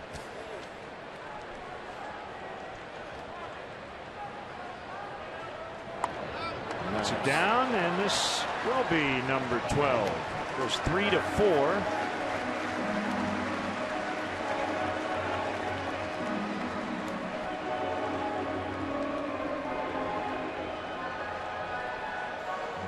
Time for the Chevy Youth Baseball League of the Game. Today we want to recognize Chevrolet of Naperville for its support of the Naperville Renegades.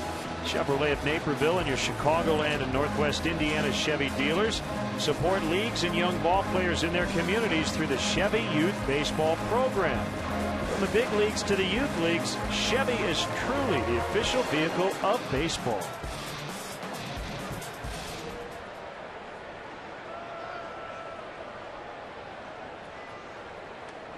Runner at second, one out. Couple of shots to get Valbuena to the plate as DeJesus has struck out and walked.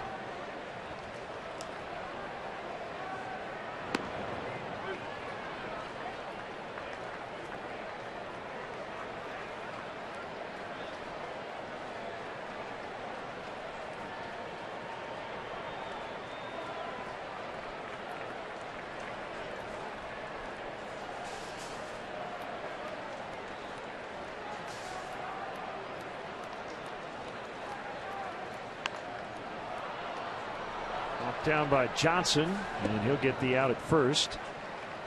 So 2 away.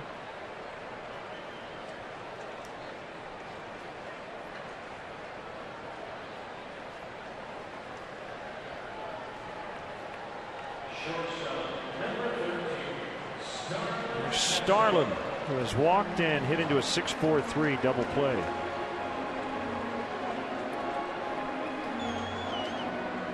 Average stands at 296 with his 0 for 1 in the ball game today. We've talked about it in the past. Seems like every time he gets close to or under 300, he goes on a tear.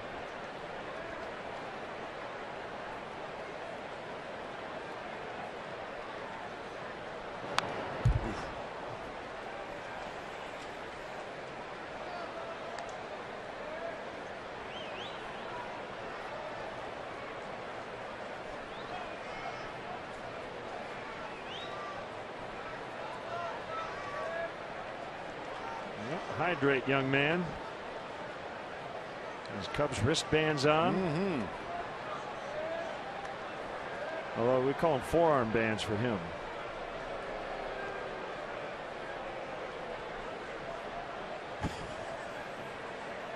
Chug, chug, chug. Lined into right. Valbuena coming home. He will score 2-1. RBI single for Castro. Give him 40 RBIs on the year, and the Cubs are on the board.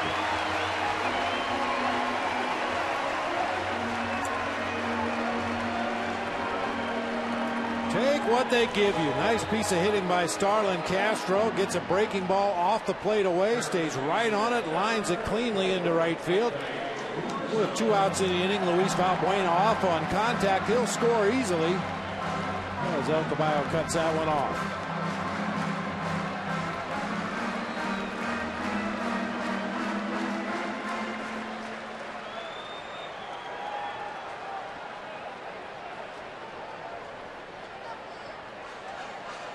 Starlin up to 298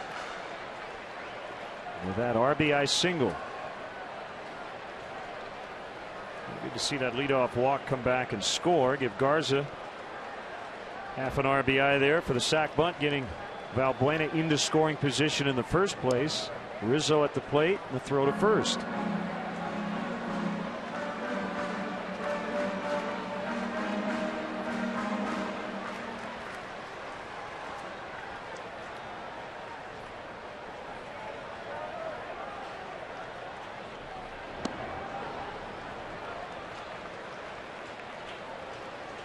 A couple different schools of thought here, Len. Number one, you'd like to leave that hole on the right side of the field for Anthony Rizzo to try to shoot one through there for a base hit. But the other side of the coin is if Starlin Castro could get a jump and steal his way into scoring position, then Anthony Rizzo would possibly have an RBI situation to tie this game up. High towering fly deep to right. Gone! His first as a Cub. And they lead 3-2.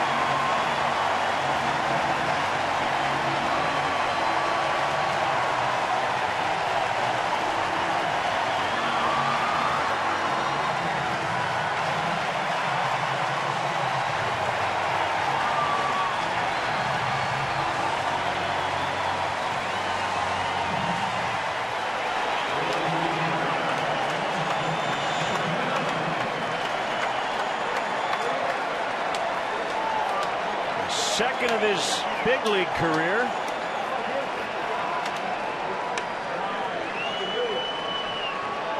How about both homers have come off lefties? John Lannon was the victim last year. Just like that, the Cubs lead this game. Rizzo narrowly missed a home run back in the 4th inning when he led off with that drive to straightaway center field. No doubt about this one.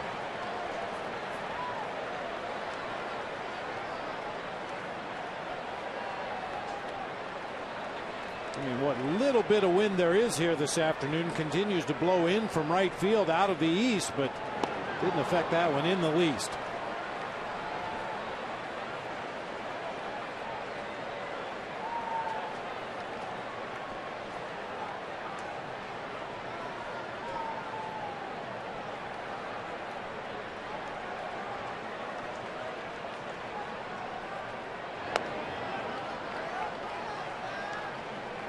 Still buzzing after that towering shot.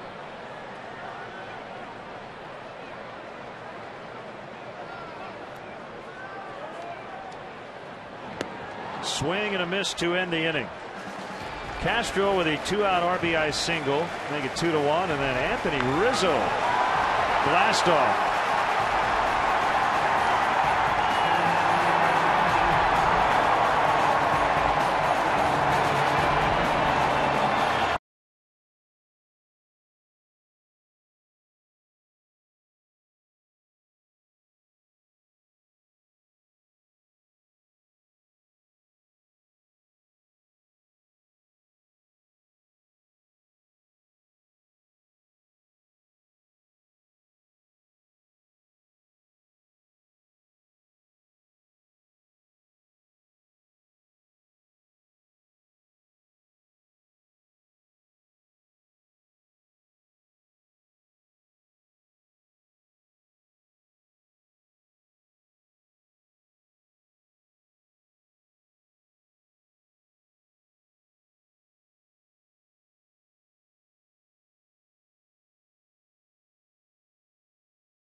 Coming Cubs schedule. Wrap up this series in homestand tomorrow afternoon. Then off to Atlanta, Cubs and Braves, Monday through Thursday night. And then in New York next weekend to end the first half. Ford, manufacturers of more fuel-efficient vehicles than any other brand. Check them out at your local Ford store or online at localfordstores.com.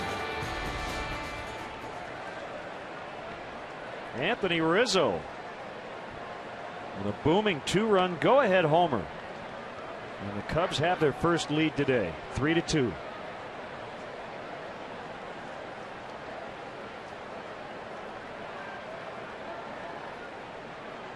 A few Lakeview area residents taking a late afternoon siesta, awakened by a big thud and some loud cheers.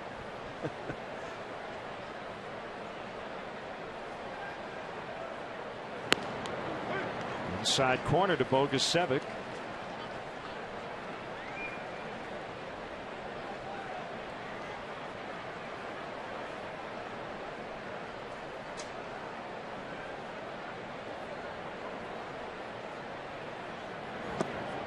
Now 2-1.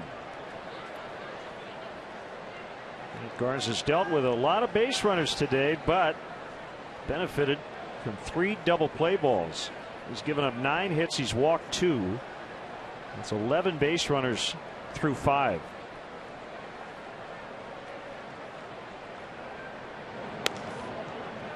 And 3-1.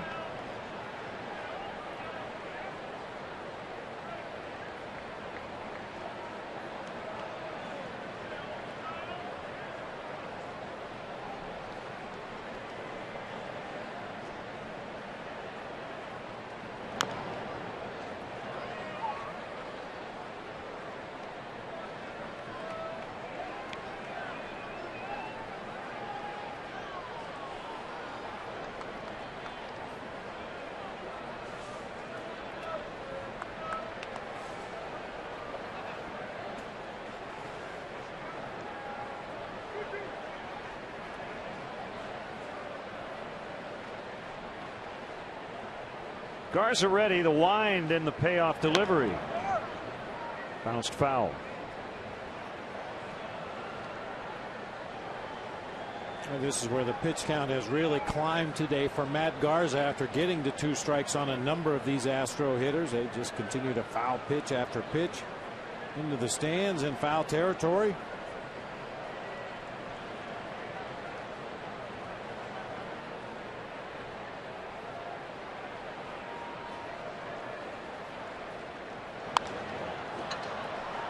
Popped up into shallow left.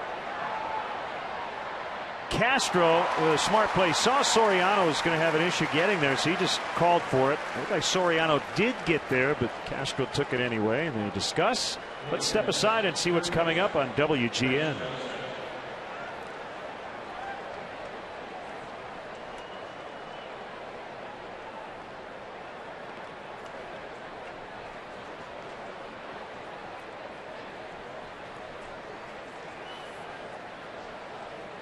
Johnson's 2 for 2 with a run.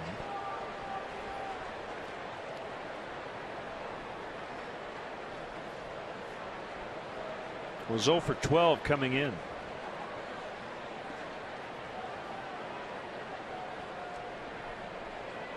Making his 70th start at third base this season. And a fastball misses low and outside.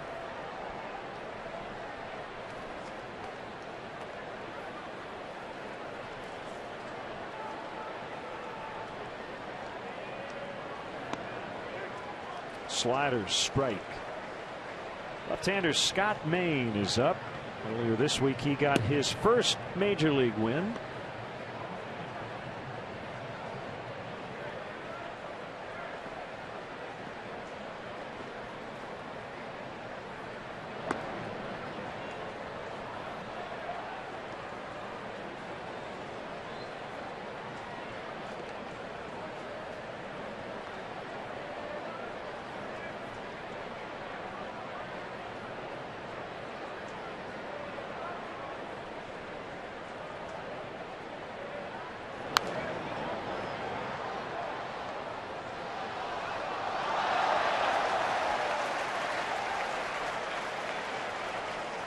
Guy bobbled it a couple of times, but eventually made the grab.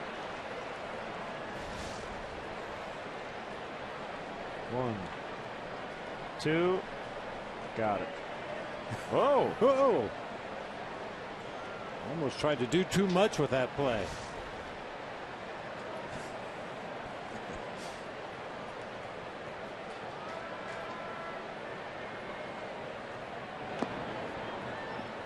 It's full 3-2.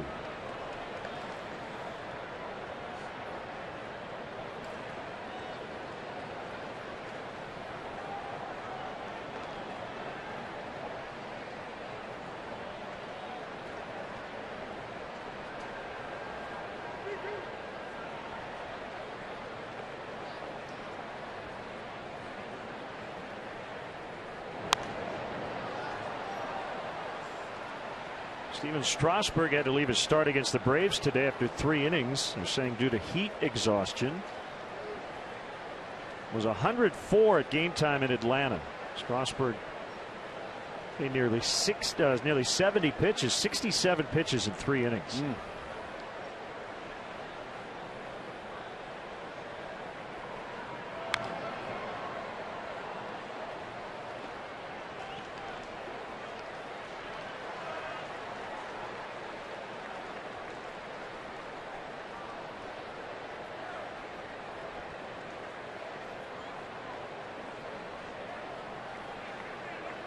Braves lead that game 7-2. They're in the 6th.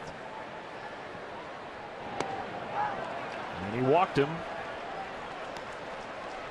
Well, we started before. We're going to finish it this time, I promise. Time for our Xfinity catcher profile. Only 2 years as a catcher for Craig Biggio for the Astros. He was the '89 Silver Slugger as a catcher. Yogi Berra loved his quote on Craig Biggio: short catchers are better because they don't have to stand up as far. Craig Biggio finished his career with 3,060 hits, 281 career hitter, 414 stolen bases. It's going to be it for Matt Garza, who gets a nice hand. Scott Maine coming on. 3-2 Cubs.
Budweiser will donate $5,000 for every Cubs walk-off win to Folds of Honor. Find them at facebook.com/Budweiser to see how you can help support our nation's soldiers and veterans. Left-hander Scott Maine taking over for Matt Garza. You see his numbers on the season. His last time out against the Mets, he got his first career victory with 2 innings of hitless shutout baseball. A little overshadowed by Anthony Rizzo's Cubs debut.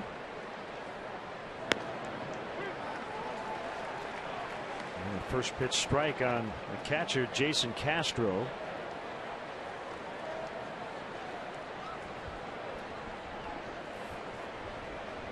Maine in his 3rd go-around with the Cubs this season.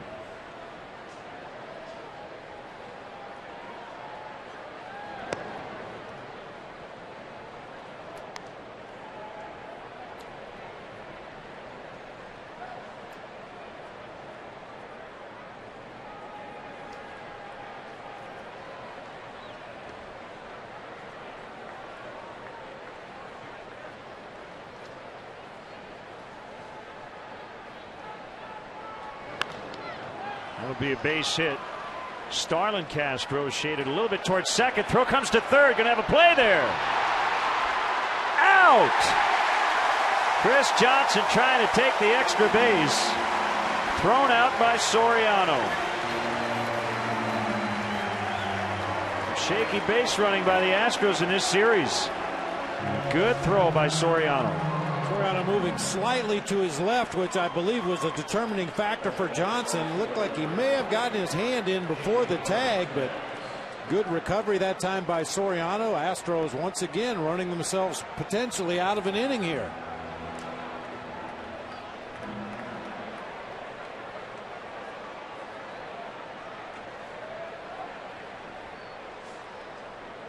You've got right-handed hitting J.D. Martinez due up. And Dale Swaim got what he needed out of Scott Maine, who gave up a hit but did get an out. And Manny Corpus is ready.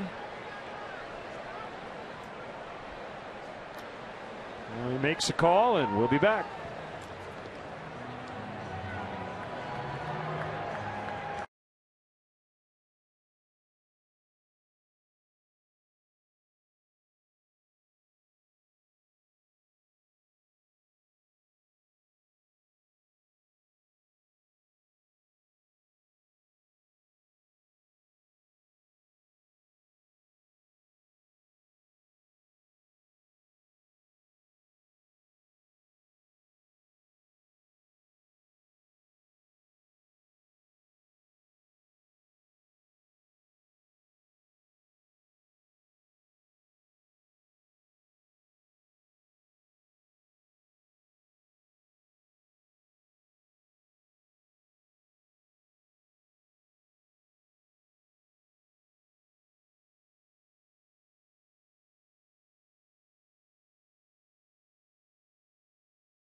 Making his 11th appearance.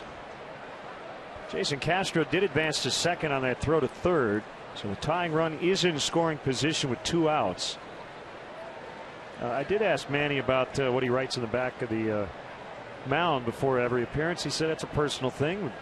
Chose not to disclose it.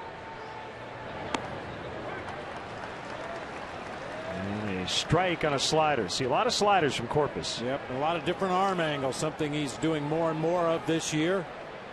At times will be directly over the top. His slider will have a lot of downward movement. Other times he'll drop down almost to sidearm, getting a lot of lateral movement on that slider. He drops down. Yeah, that one catches a far outside corner. 0-2.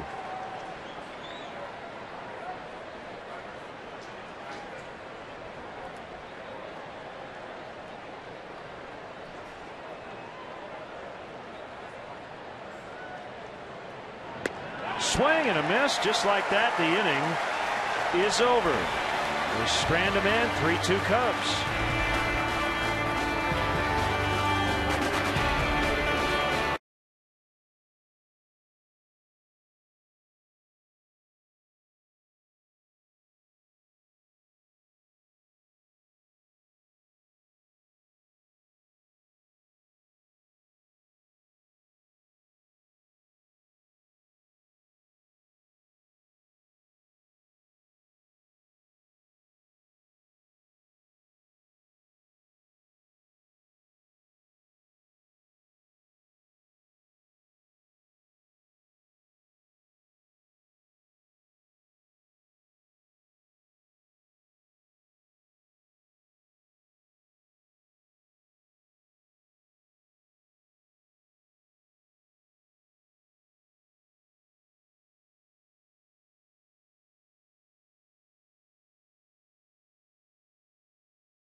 His first home run as a Cub, but maybe his second game-winning RBI. It was a 2-run homer to give the Cubs the lead.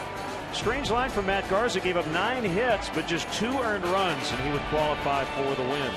Visit your local Chicagoland Honda dealer today. Test drive a 2012 Honda Accord. Matt Garza, the beneficiary of some extremely over-aggressive base running on the part of the Astros as well. They ran themselves out of a couple of innings.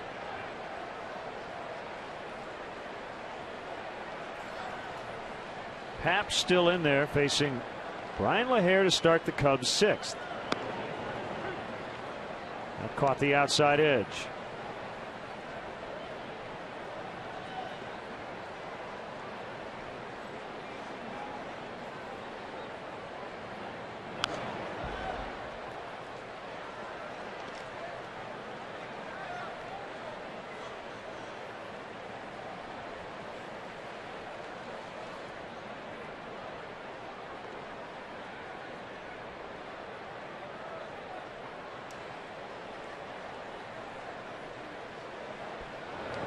Two low and away.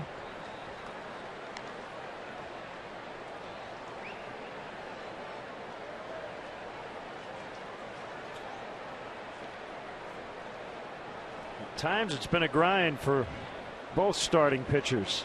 Cubs now into their bullpen for the rest of the way. Sounded like, no, I guess not. But it might have grazed LaHair, but it missed him. 2-2.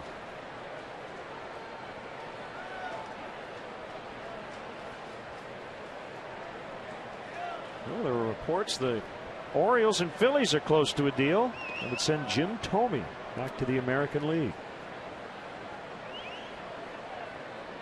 Keep an eye on that one.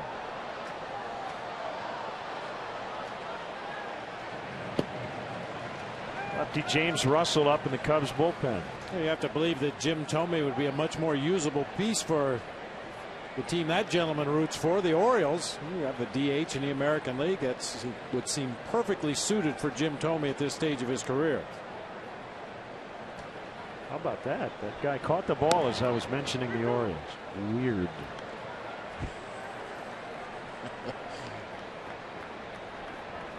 Weird that somebody would wear an Orioles jersey to an Astros Cubs game at Wrigley Field. I'm with you. And then catch a foul ball at just that moment. The twilight zone around here, for crying out loud.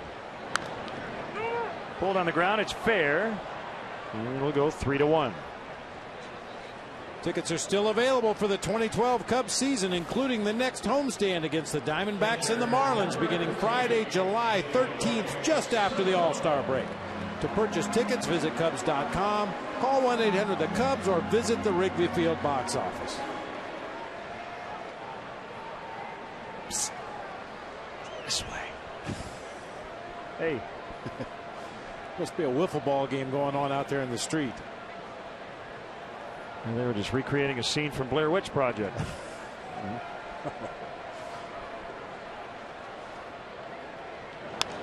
Soto lifts to deep left. Martinez back on this one. Off the wall. And it's a double for Soto. Good day for him. Single, walk, double.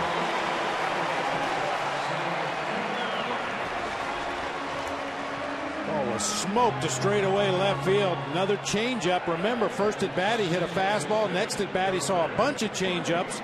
This time he's sitting on changeup. Bangs it off the wall in left field for a one-out double. All part of the guessing game that goes on between a hitter and a pitcher and a catcher. Sometimes you guess right.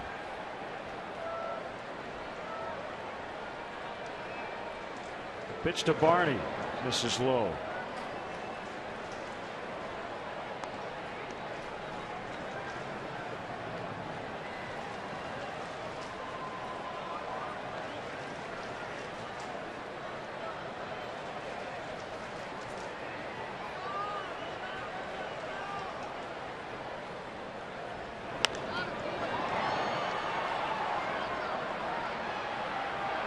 Almost a collision there as Bogusevic And the better angle on it, makes a catch, fires a strike to third with Soto holding.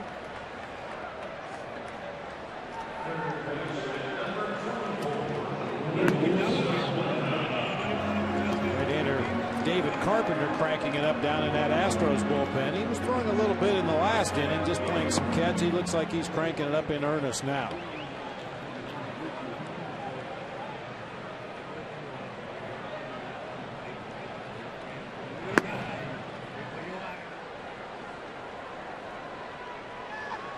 Valbuena 0 for 1 with a walk and the Cubs' first run.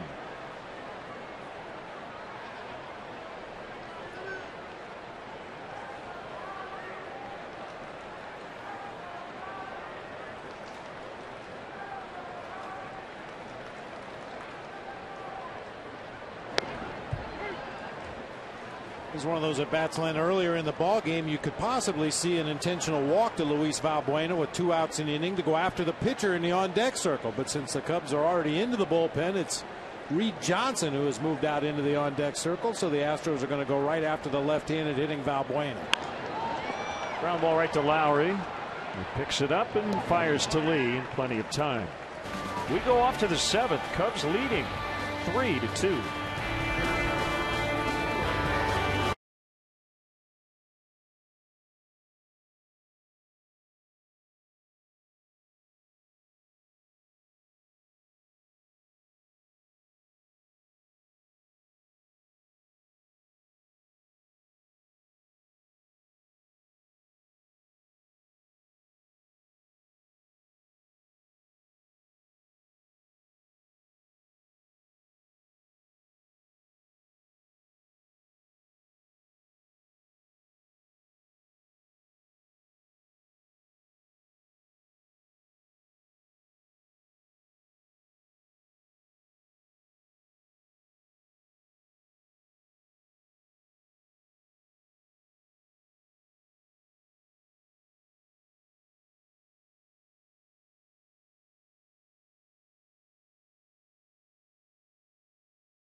That's Neon Trees with Everybody Talks. That's our Bud Fan Cam brought to you by Budweiser. Great times are waiting. Grab some buds.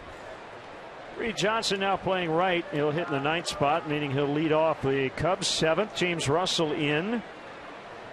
Pitcher goes into the 5th spot, previously occupied by Brian LaHare. Scott Moore with a half swing. 1 strike. Moore 2 hits and 2 at bats. Double, single. Matt Downs on deck for Happ. Slider strike.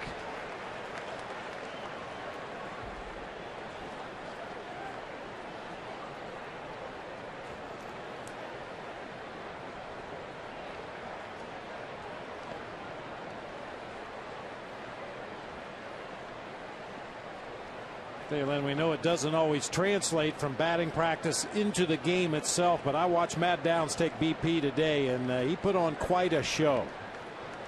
6 consecutive balls hit out on the Waveland Avenue at one point. More fans. Hey fans, how would you like to see the Cubs battle the Cardinals here at Wrigley Field? Cubs Destinations has a limited number of spots still available for this highly anticipated matchup. All standard packages include great tickets, first-class hotel accommodations, a special Cubs gift bag, a tour of the ballpark, and a private meet and greet with a current Cubs player. For more information, visit Cubs.com. Here is Downs, who takes a called strike. Yesterday he played second base at 7th. He drives that ball out into deep right, but Reed Johnson will get there.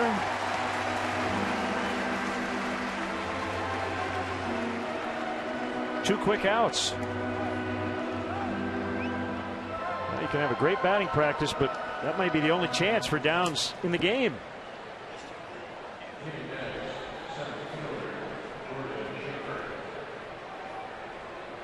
And here's Schaefer.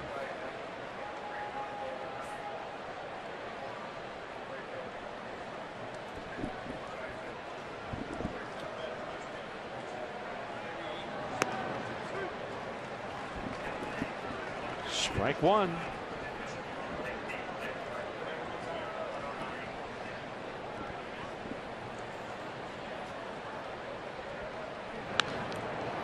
Fly ball left field. Easy play, Soriano. Rick Sutcliffe with the stretch.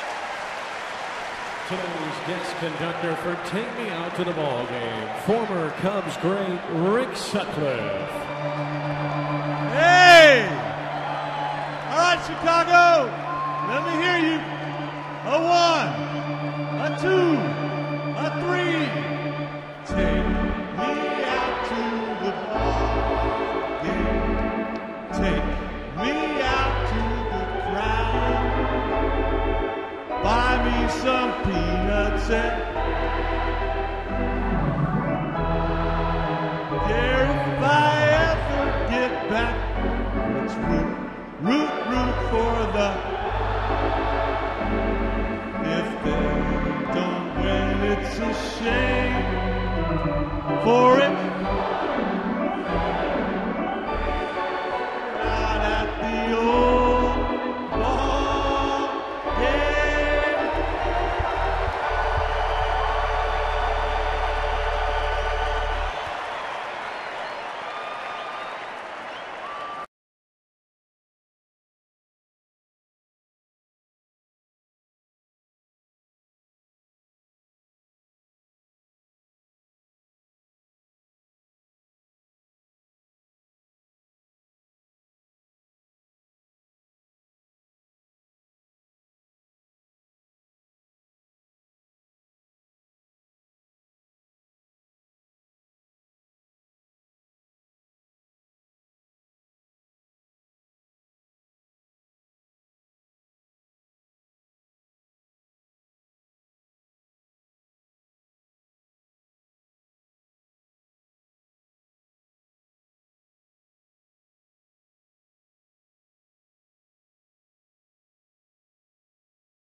Here in the bottom of the 7th. Great to have with us 1984 Cy Young Award winner Rick Sutcliffe. Great job with the stretch, Sut, as always. 1984. 28 years ago. Wow. You did that math right off the bat, didn't you? Huh? Yeah. Is that okay? That is perfect. That is perfect. I couldn't figure it out. I knew it'd been a long time, man. A long time ago, yeah. Great to be with you guys, man. What do you think about Mr. Rizzo here, huh? He's been pretty impressive. I mean, you know, hits notwithstanding, RBIs notwithstanding, I'm just impressed with his at-bats. He's very calm, very collected up there in the box. I mentioned it earlier. He's not in a hurry to get his AB over with. He'll work some deep counts. Kind of easy to see why Theo traded for him like 3 or 4 times. run production and run prevention. We're seeing a lot of it today. Here's Reed Johnson to start it against Abad. I wasn't sure if you'd have a voice today or not, Len. I mean, yeah, legendary. I got it with the karaoke last night. Yeah. I'm hearing. Yeah, it was fun. We had a good time. Have you shared any of that with our listeners out there? No. I heard it was terrific. It was fun. Yeah, most of the time you have to pay to hear Len sing. The point is not to be good, it's just to do it. It's to have the nerve to get up and sing in front of. I got to tell you guys, I have never done anything in my life that makes me more nervous than what I just did. I am shaking. There's no way I could sign an autograph. I'm sweating right now. Unbelievable. It's good for the soul, though. When you get through it, it's a nice accomplishment. It sounded like a great idea. You know, you get a skybox, you get to invite all your friends, but then you remember, oh yeah, I gotta go sing this thing. So it's great to be back, man. This is home away from home. I mean, I know you guys, you appreciate the blessing and honor that it is to call this work, you know.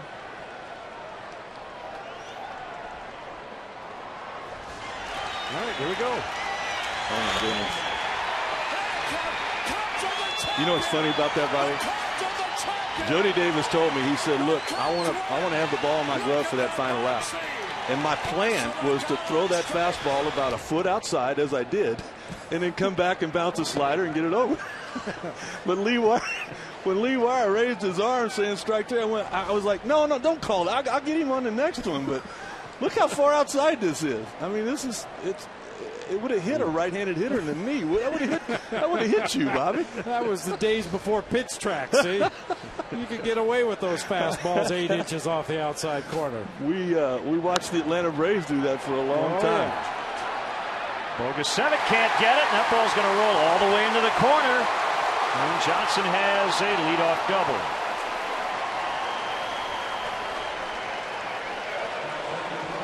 Well, there aren't too many parks that are even around that were around in 1984. This one is, and it looks pretty much the same with some updates. But that's the great thing about this place, isn't it? There's no doubt about that. And, you know, just the history that comes along with this, and thinking about the guys that, you know, were here in this booth, and the players that walked through both of those dugouts. It's just one of those things that I obviously having trouble describing it right now. It's something that you just have to experience for yourselves. Yep, no doubt about it. Brad Mills is going to go out and talk things over with Abad. Bobby, what's going on with Michael these days? Yeah, he's doing much better, thanks for asking. Got off to a slow start just like the old man used to, but he's picked it up here in the month of June. Man, the Smokies are playing a lot better in the month of June. I got to tell you, and I know you hear this all the time, but watching him go about his business in spring training, I mean, energy was not a problem. He was out there and enjoying every bit of it, and I fell in love with it, man. You really pull for a kid like that to play up here someday. It's good to hear, Rick. And I mean, how can you not have fun at your first big league spring training? You know. Yeah, but you're a catcher. That's true. They had a blocking drill where all of the pitchers were throwing balls in the dirt. And I mean, like half the people had excused themselves. And poor Michael, I mean, he must have caught like 8 guys in a row and never once complained about that. He saves all that for me. Come on, Dad, get me out of this. Huh? Hey, what's up with that Rick Sutcliffe? He just kept throwing curveballs in the dirt all morning. Cornermen in. As DeJesus shows bunt and takes a nasty curve for a strike. He just chatted with your old teammate Keith Moreland, former Pat Hughes. They're doing a great job Keith over there. Moreland stories for us that you can tell on the air from your playing days. Keith Moreland was the one that charged Eddie Lynch right here. Remember that? He went out there and put a nice form tackle back in the football days at the University of Texas. We're talking about Aaron Hill with 2 cycles in 12 days. As Zong said, he was 1 hit away from a cycle twice. One of those, he was a single away, and Ozzie Smith stole away the cycle. You know what? Thought it was a base hit, and Ozzie took it away. I tell you, another base hit with 2 RBIs that Zonk got in Philadelphia, and Glenn Wilson threw him out at first base. Oh, yeah. Place hit to right field. We're going to get 2 runs, and next thing you know. Well, he could do that with the best of them, too. He was always looking to throw to first base on a hard hit ball to right. Playing in Philadelphia on that AstroTurf. 2 strikes to DeJesus. There you go. He gets Johnson to third as Lee will take it unassisted. David's having a good year, isn't he? He is. He wears well. You know, he does everything well. Does nothing great, but just an all-around good baseball player. Just a simple 0 for 1 right there. Nothing positive is going to show up in that box score until Mr. Castro steps up here and adds to the lead. Yeah, but look at the reception he gets from his teammates. They understand what it means to take one for the team, roll over that ground ball to the right side, move the guy to third base with 1 out in the inning. And so let's be honest, those types of plays mean more now than they would have 8 or 9 years ago when teams were scoring in bunches. You're exactly right. And, you know, to me, that's probably the most exciting thing about Rizzo over there is the run production is coming right along with the run prevention. And I don't know how you guys feel, but I think team defense this day and age, for the most part, starts at first base. It's not up the middle anymore. That guy over there coming up with throws in the dirt with men in scoring position is every bit as huge as anything else. I agree. Bob and I have talked many times about how underrated a Gold Glove caliber first baseman is. And we were spoiled for years with Derek Lee and then Carlos Pena. Now Rizzo's here, and he might be in that category at some point. Even going back further, the days of Mark Grace. Absolutely. Yeah. You had to try to throw it away from Mark Grace. That throw that Rizzo made to home plate, about 94 miles an hour on that outside corner to the third base side, wasn't it? Yeah, and even that defensive play, just very calm, cool, and collected. We talk all the time about slowing the game down. Rizzo seems to be able to do that on both sides of the ball.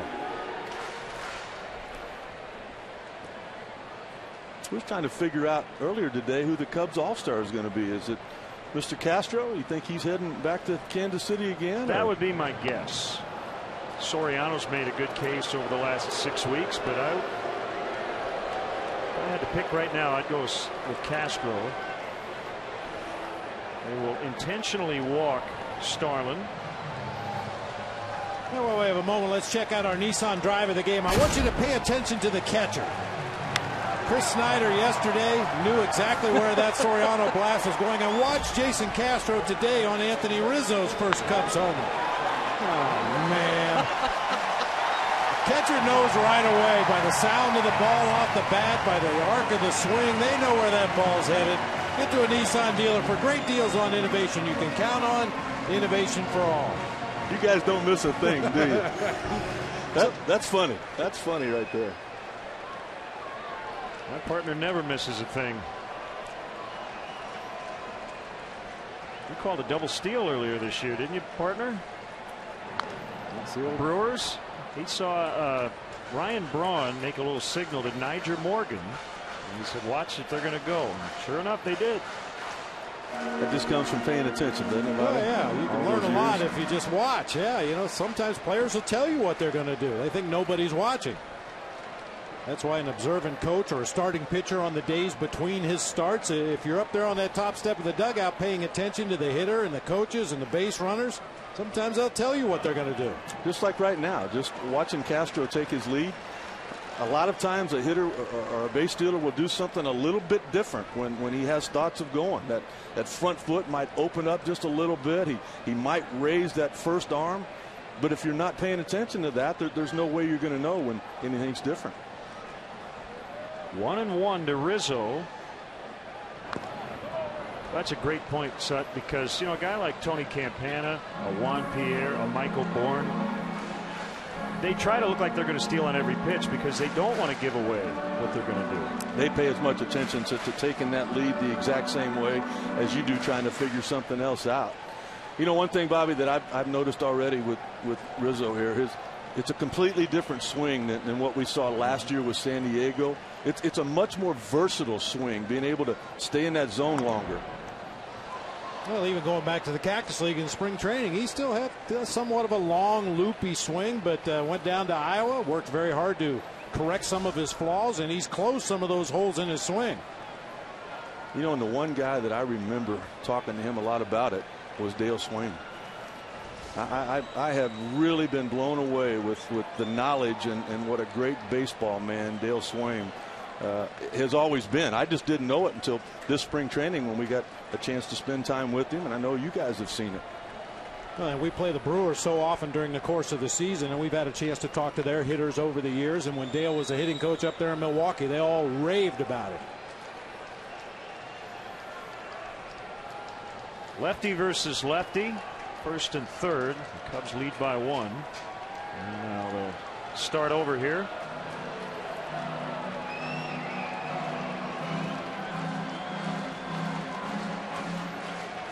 When he started, Reed Johnson doubled into the right field corner. A couple batters later, an intentional walk, and he could not hold up. So Rizzo strikes out 2 away. So the story of the day in baseball is a guy standing at first base, Carlos Lee, reportedly has a decision to make whether or not he wants to go to the Dodgers. So this is where the trades start to heat up as we get into the month of July. So he would gain 20 games in the standings overnight by going to a contender, and supposedly he's decided not to do it. Is that true? Well, the early reports are that he's leaning against it, yes. But you know, if it, obviously not knowing everything yet, we will, but if it has something to do with family or your kids or what, okay, I understand that, but a chance to go play for a championship, to be in a pennant race, that's, I know one thing, when Dallas Green made the phone call to me in Cleveland, when's the next flight? Ran to the airport in your uniform. I took a red eye from Oakland, man. We flew all night to get to this place.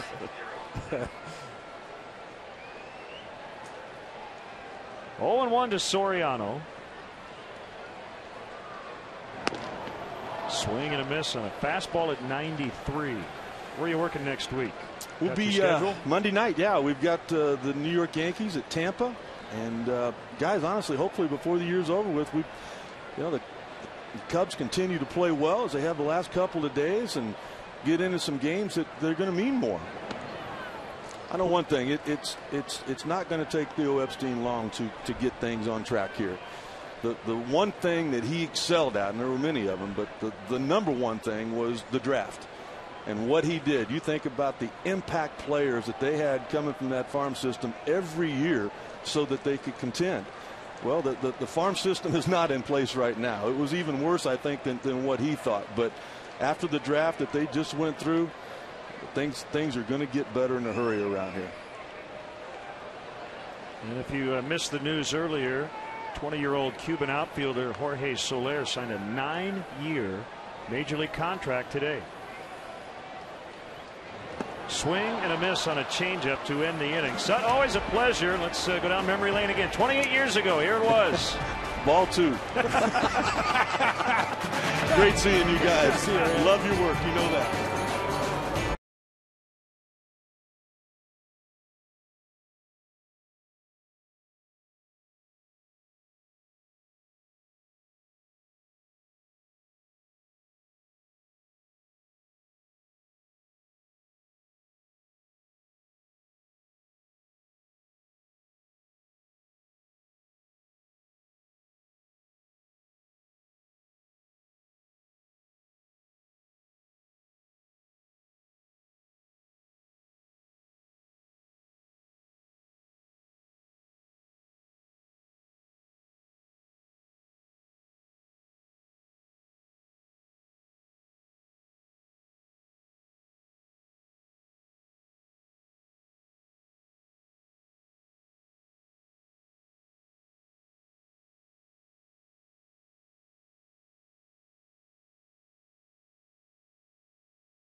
Comes into play left.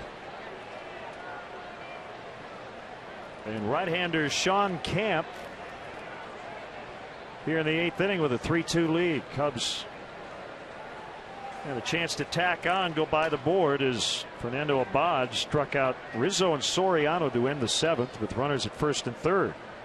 Thanks to Rick Sutcliffe for stopping by. Always fun.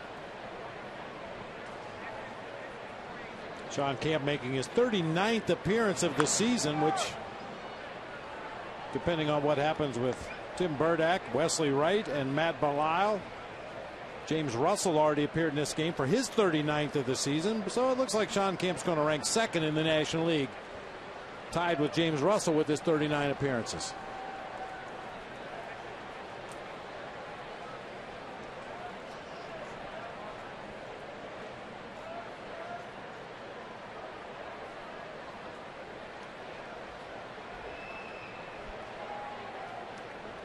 One strike on Lowry.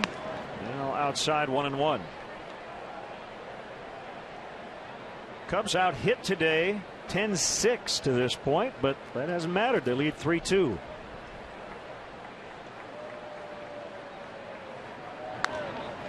Fly ball to right. Johnson got a good jump on it, gets to the spot, battling the sun here in the late afternoon. Visit the official online shop of the Chicago Cubs at Cubs.com. Browse the largest online selection of authentic team gear, including official caps, t-shirts, jerseys, collectibles, and more. Get your team gear straight from the source. Shop the Cubs.com shop. 37,906. Paid crowd this afternoon. Slider called strike.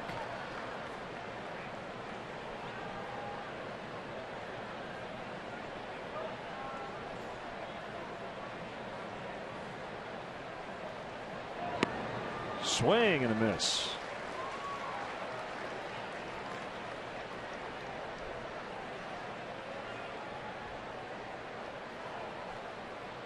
Well, the Marlins digging out of their hole. They've won 3 in a row. Swing and a miss, strike 3. 3-2 the final over the Phillies. Mark Burley now 7-8. He got the win.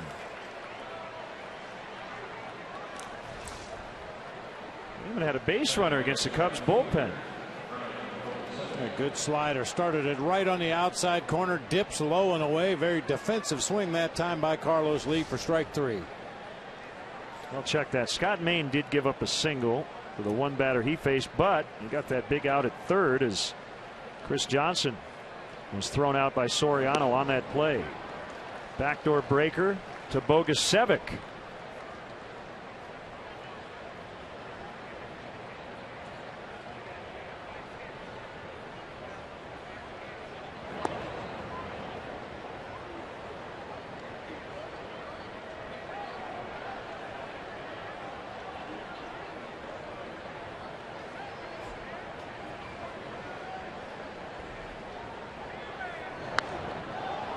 High fly to deep right. Reed Johnson on the warning track to make the catch with his back almost touching the vines. Still 3-2.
Time now to take a look at our BMW in-game box score. Anthony Rizzo with a big hit, the 2-run homer to give the Cubs their current 3-2 lead. For limited time, get exceptional lease deals on a new 2012 BMW 3 Series. Visit ChicagolandBMW.com for more information.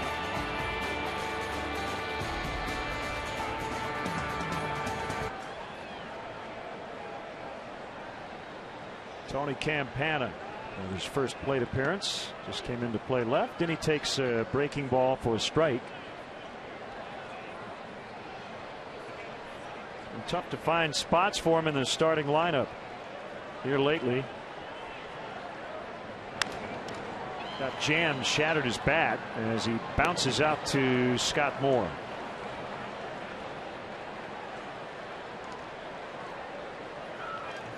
Carlos Marmol's been in the best stretch of the season for him.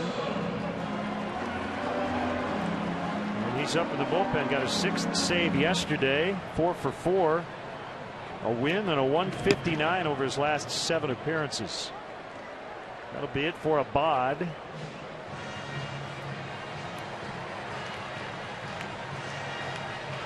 And a right-hander coming in.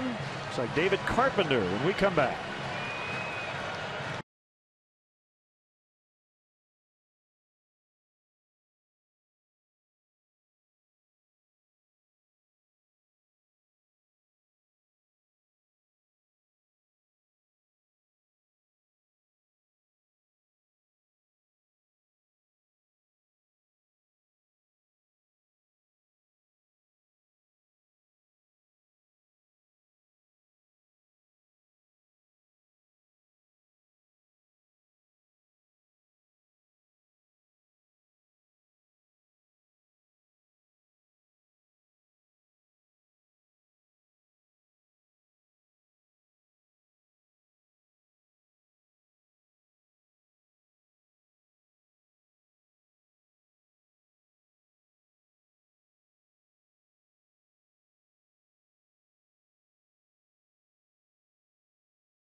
Facing Giovanni Soto.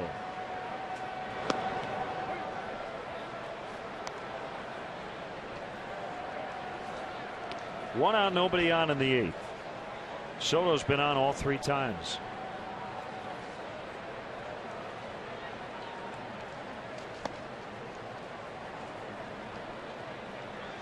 Carpenter basically a 2-pitch guy, fastball in the mid-90s, throws a hard slider in the mid-80s. Does have a changeup, but rarely uses it.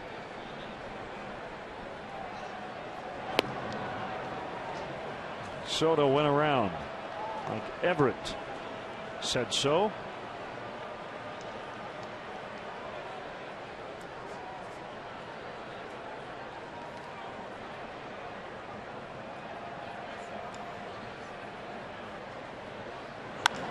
Hard hit ground ball. Moore ranging a bit to his left.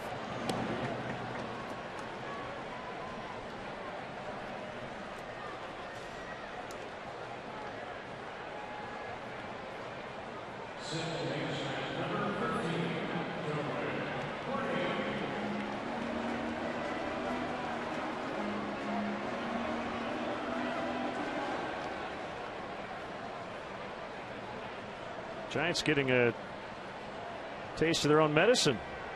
Matt Latos went the distance, a complete game 2-hitter. 2-1 the Reds with the win. He beat Barry Zito.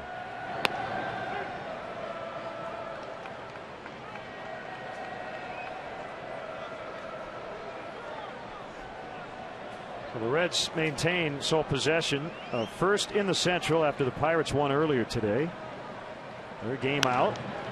Fly ball, shallow center. Schaefer won't get there in time. Ball goes off his glove. Barney on his way to second. Throw there. Save.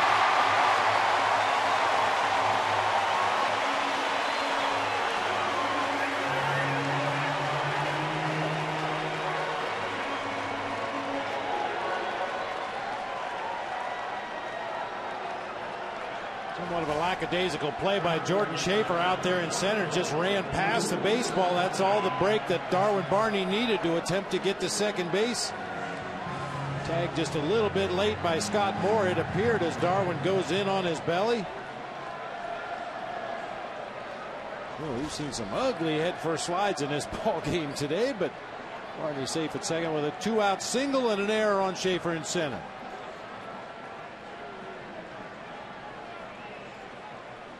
Valbuena.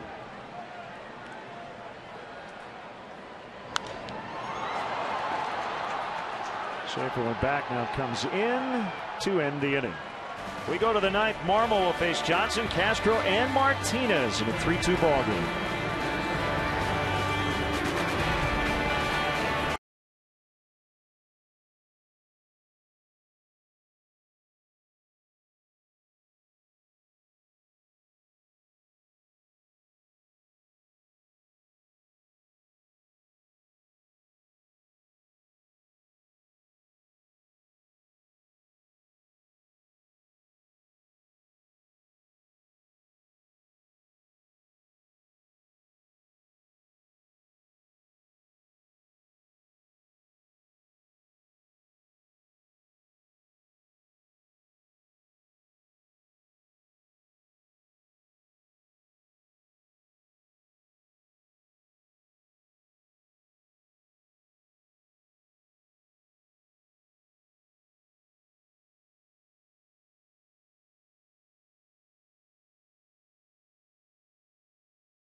Now for our Budweiser play of the game. How about a 2-run shot? The first Cub home run for Anthony Rizzo in the 5th. Give the Cubs a lead. Play of the game brought to you by Budweiser. Great times are waiting. Have some buds.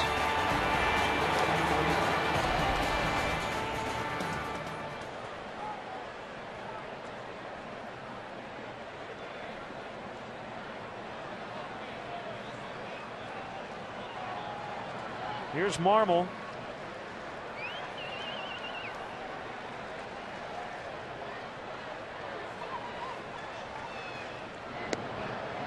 Starts Chris Johnson with a fastball for a strike. Marmol picked up his 100th career save on Tuesday night. That's the same game that Scott Maine got his first major league victory. Carlos Marmol with his 100th save same night.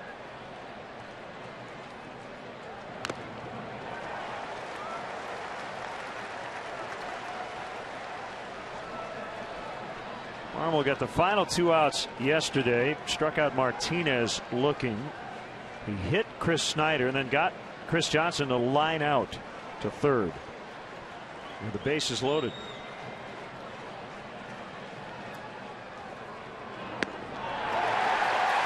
Called strike 3.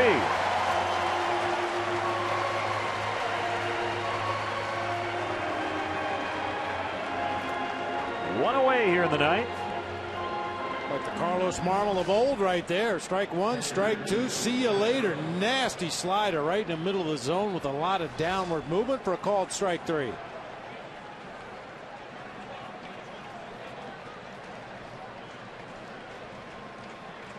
Jason Castro faces Marmol for the first time. Well, Bob, we will talk to you again after today on WGN after the All-Star break. We're going to take a little vacation next week. A little hiatus to Tennessee. A little chance to see the Smoky 6 days in a row. And we look forward to working with Dave Soup Campbell, who will fill in for you. One game in Atlanta and another in New York. Just a word of advice, partner. Don't get in a trivia contest with Dave Campbell. No, I know. Woo, he is the best.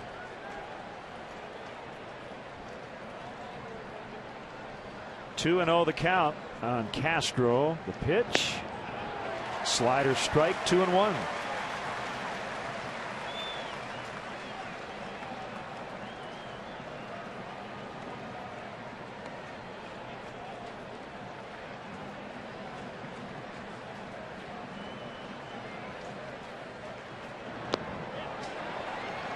Three and 1.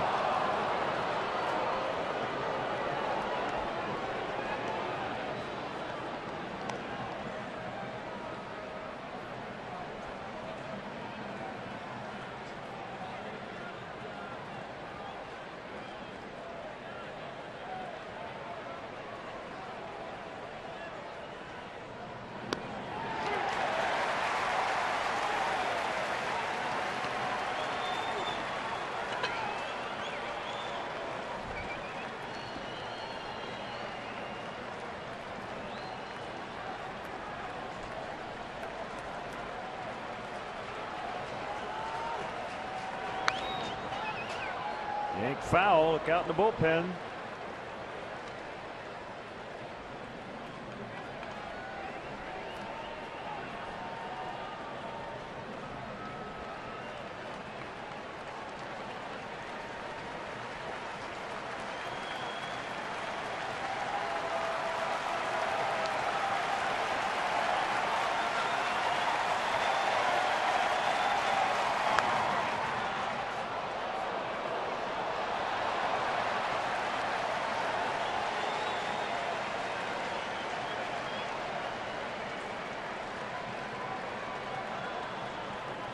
Martinez on deck.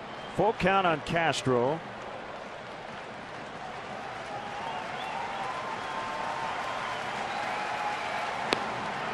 Ooh, close. Didn't get it. Ball 4. A bit of a short bench. They've got a 6-man rotation and a full bullpen. So with Downs already used, they've got Brian Bixler, they got the backup catcher Snyder, and Jose Altuve, who is not a good candidate to pinch run since he's dealing with a day-to-day hamstring injury. So here's Martinez. Castro at first, 1 out. Yeah, if we were in a different spot in the Astros order, you might see Brian Bixler come on to run for Castro, but sneaking up on that pitcher spot where Brad Mills is going to need a pinch hitter if they get that far. I don't know if they have a starting pitcher who they would occasionally use as a pinch runner.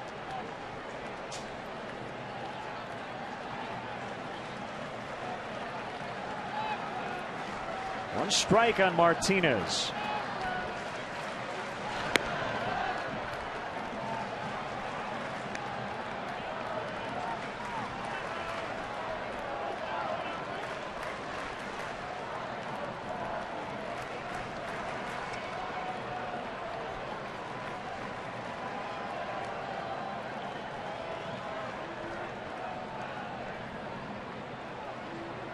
Martinez has grounded into 8 double plays this season.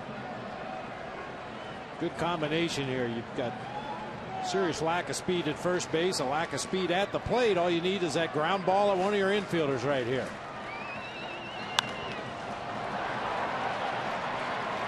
Reed Johnson in right.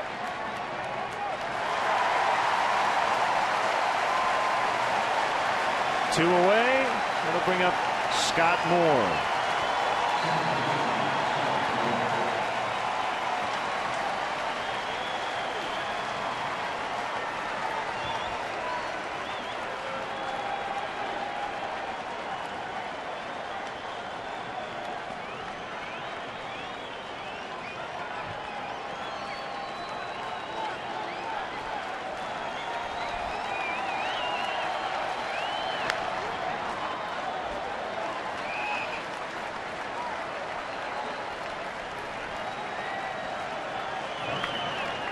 Brandon Lyon just in case.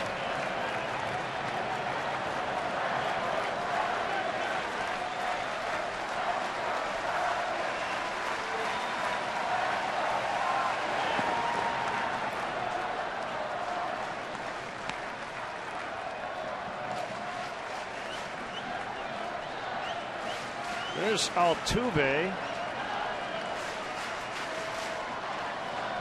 on deck in that pitcher spot. Way outside, 2-1.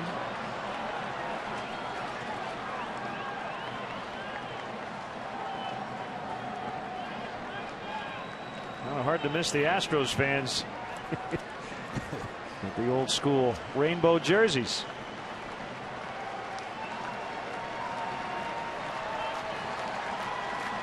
The kick, the 2-1. High strike, 2-2.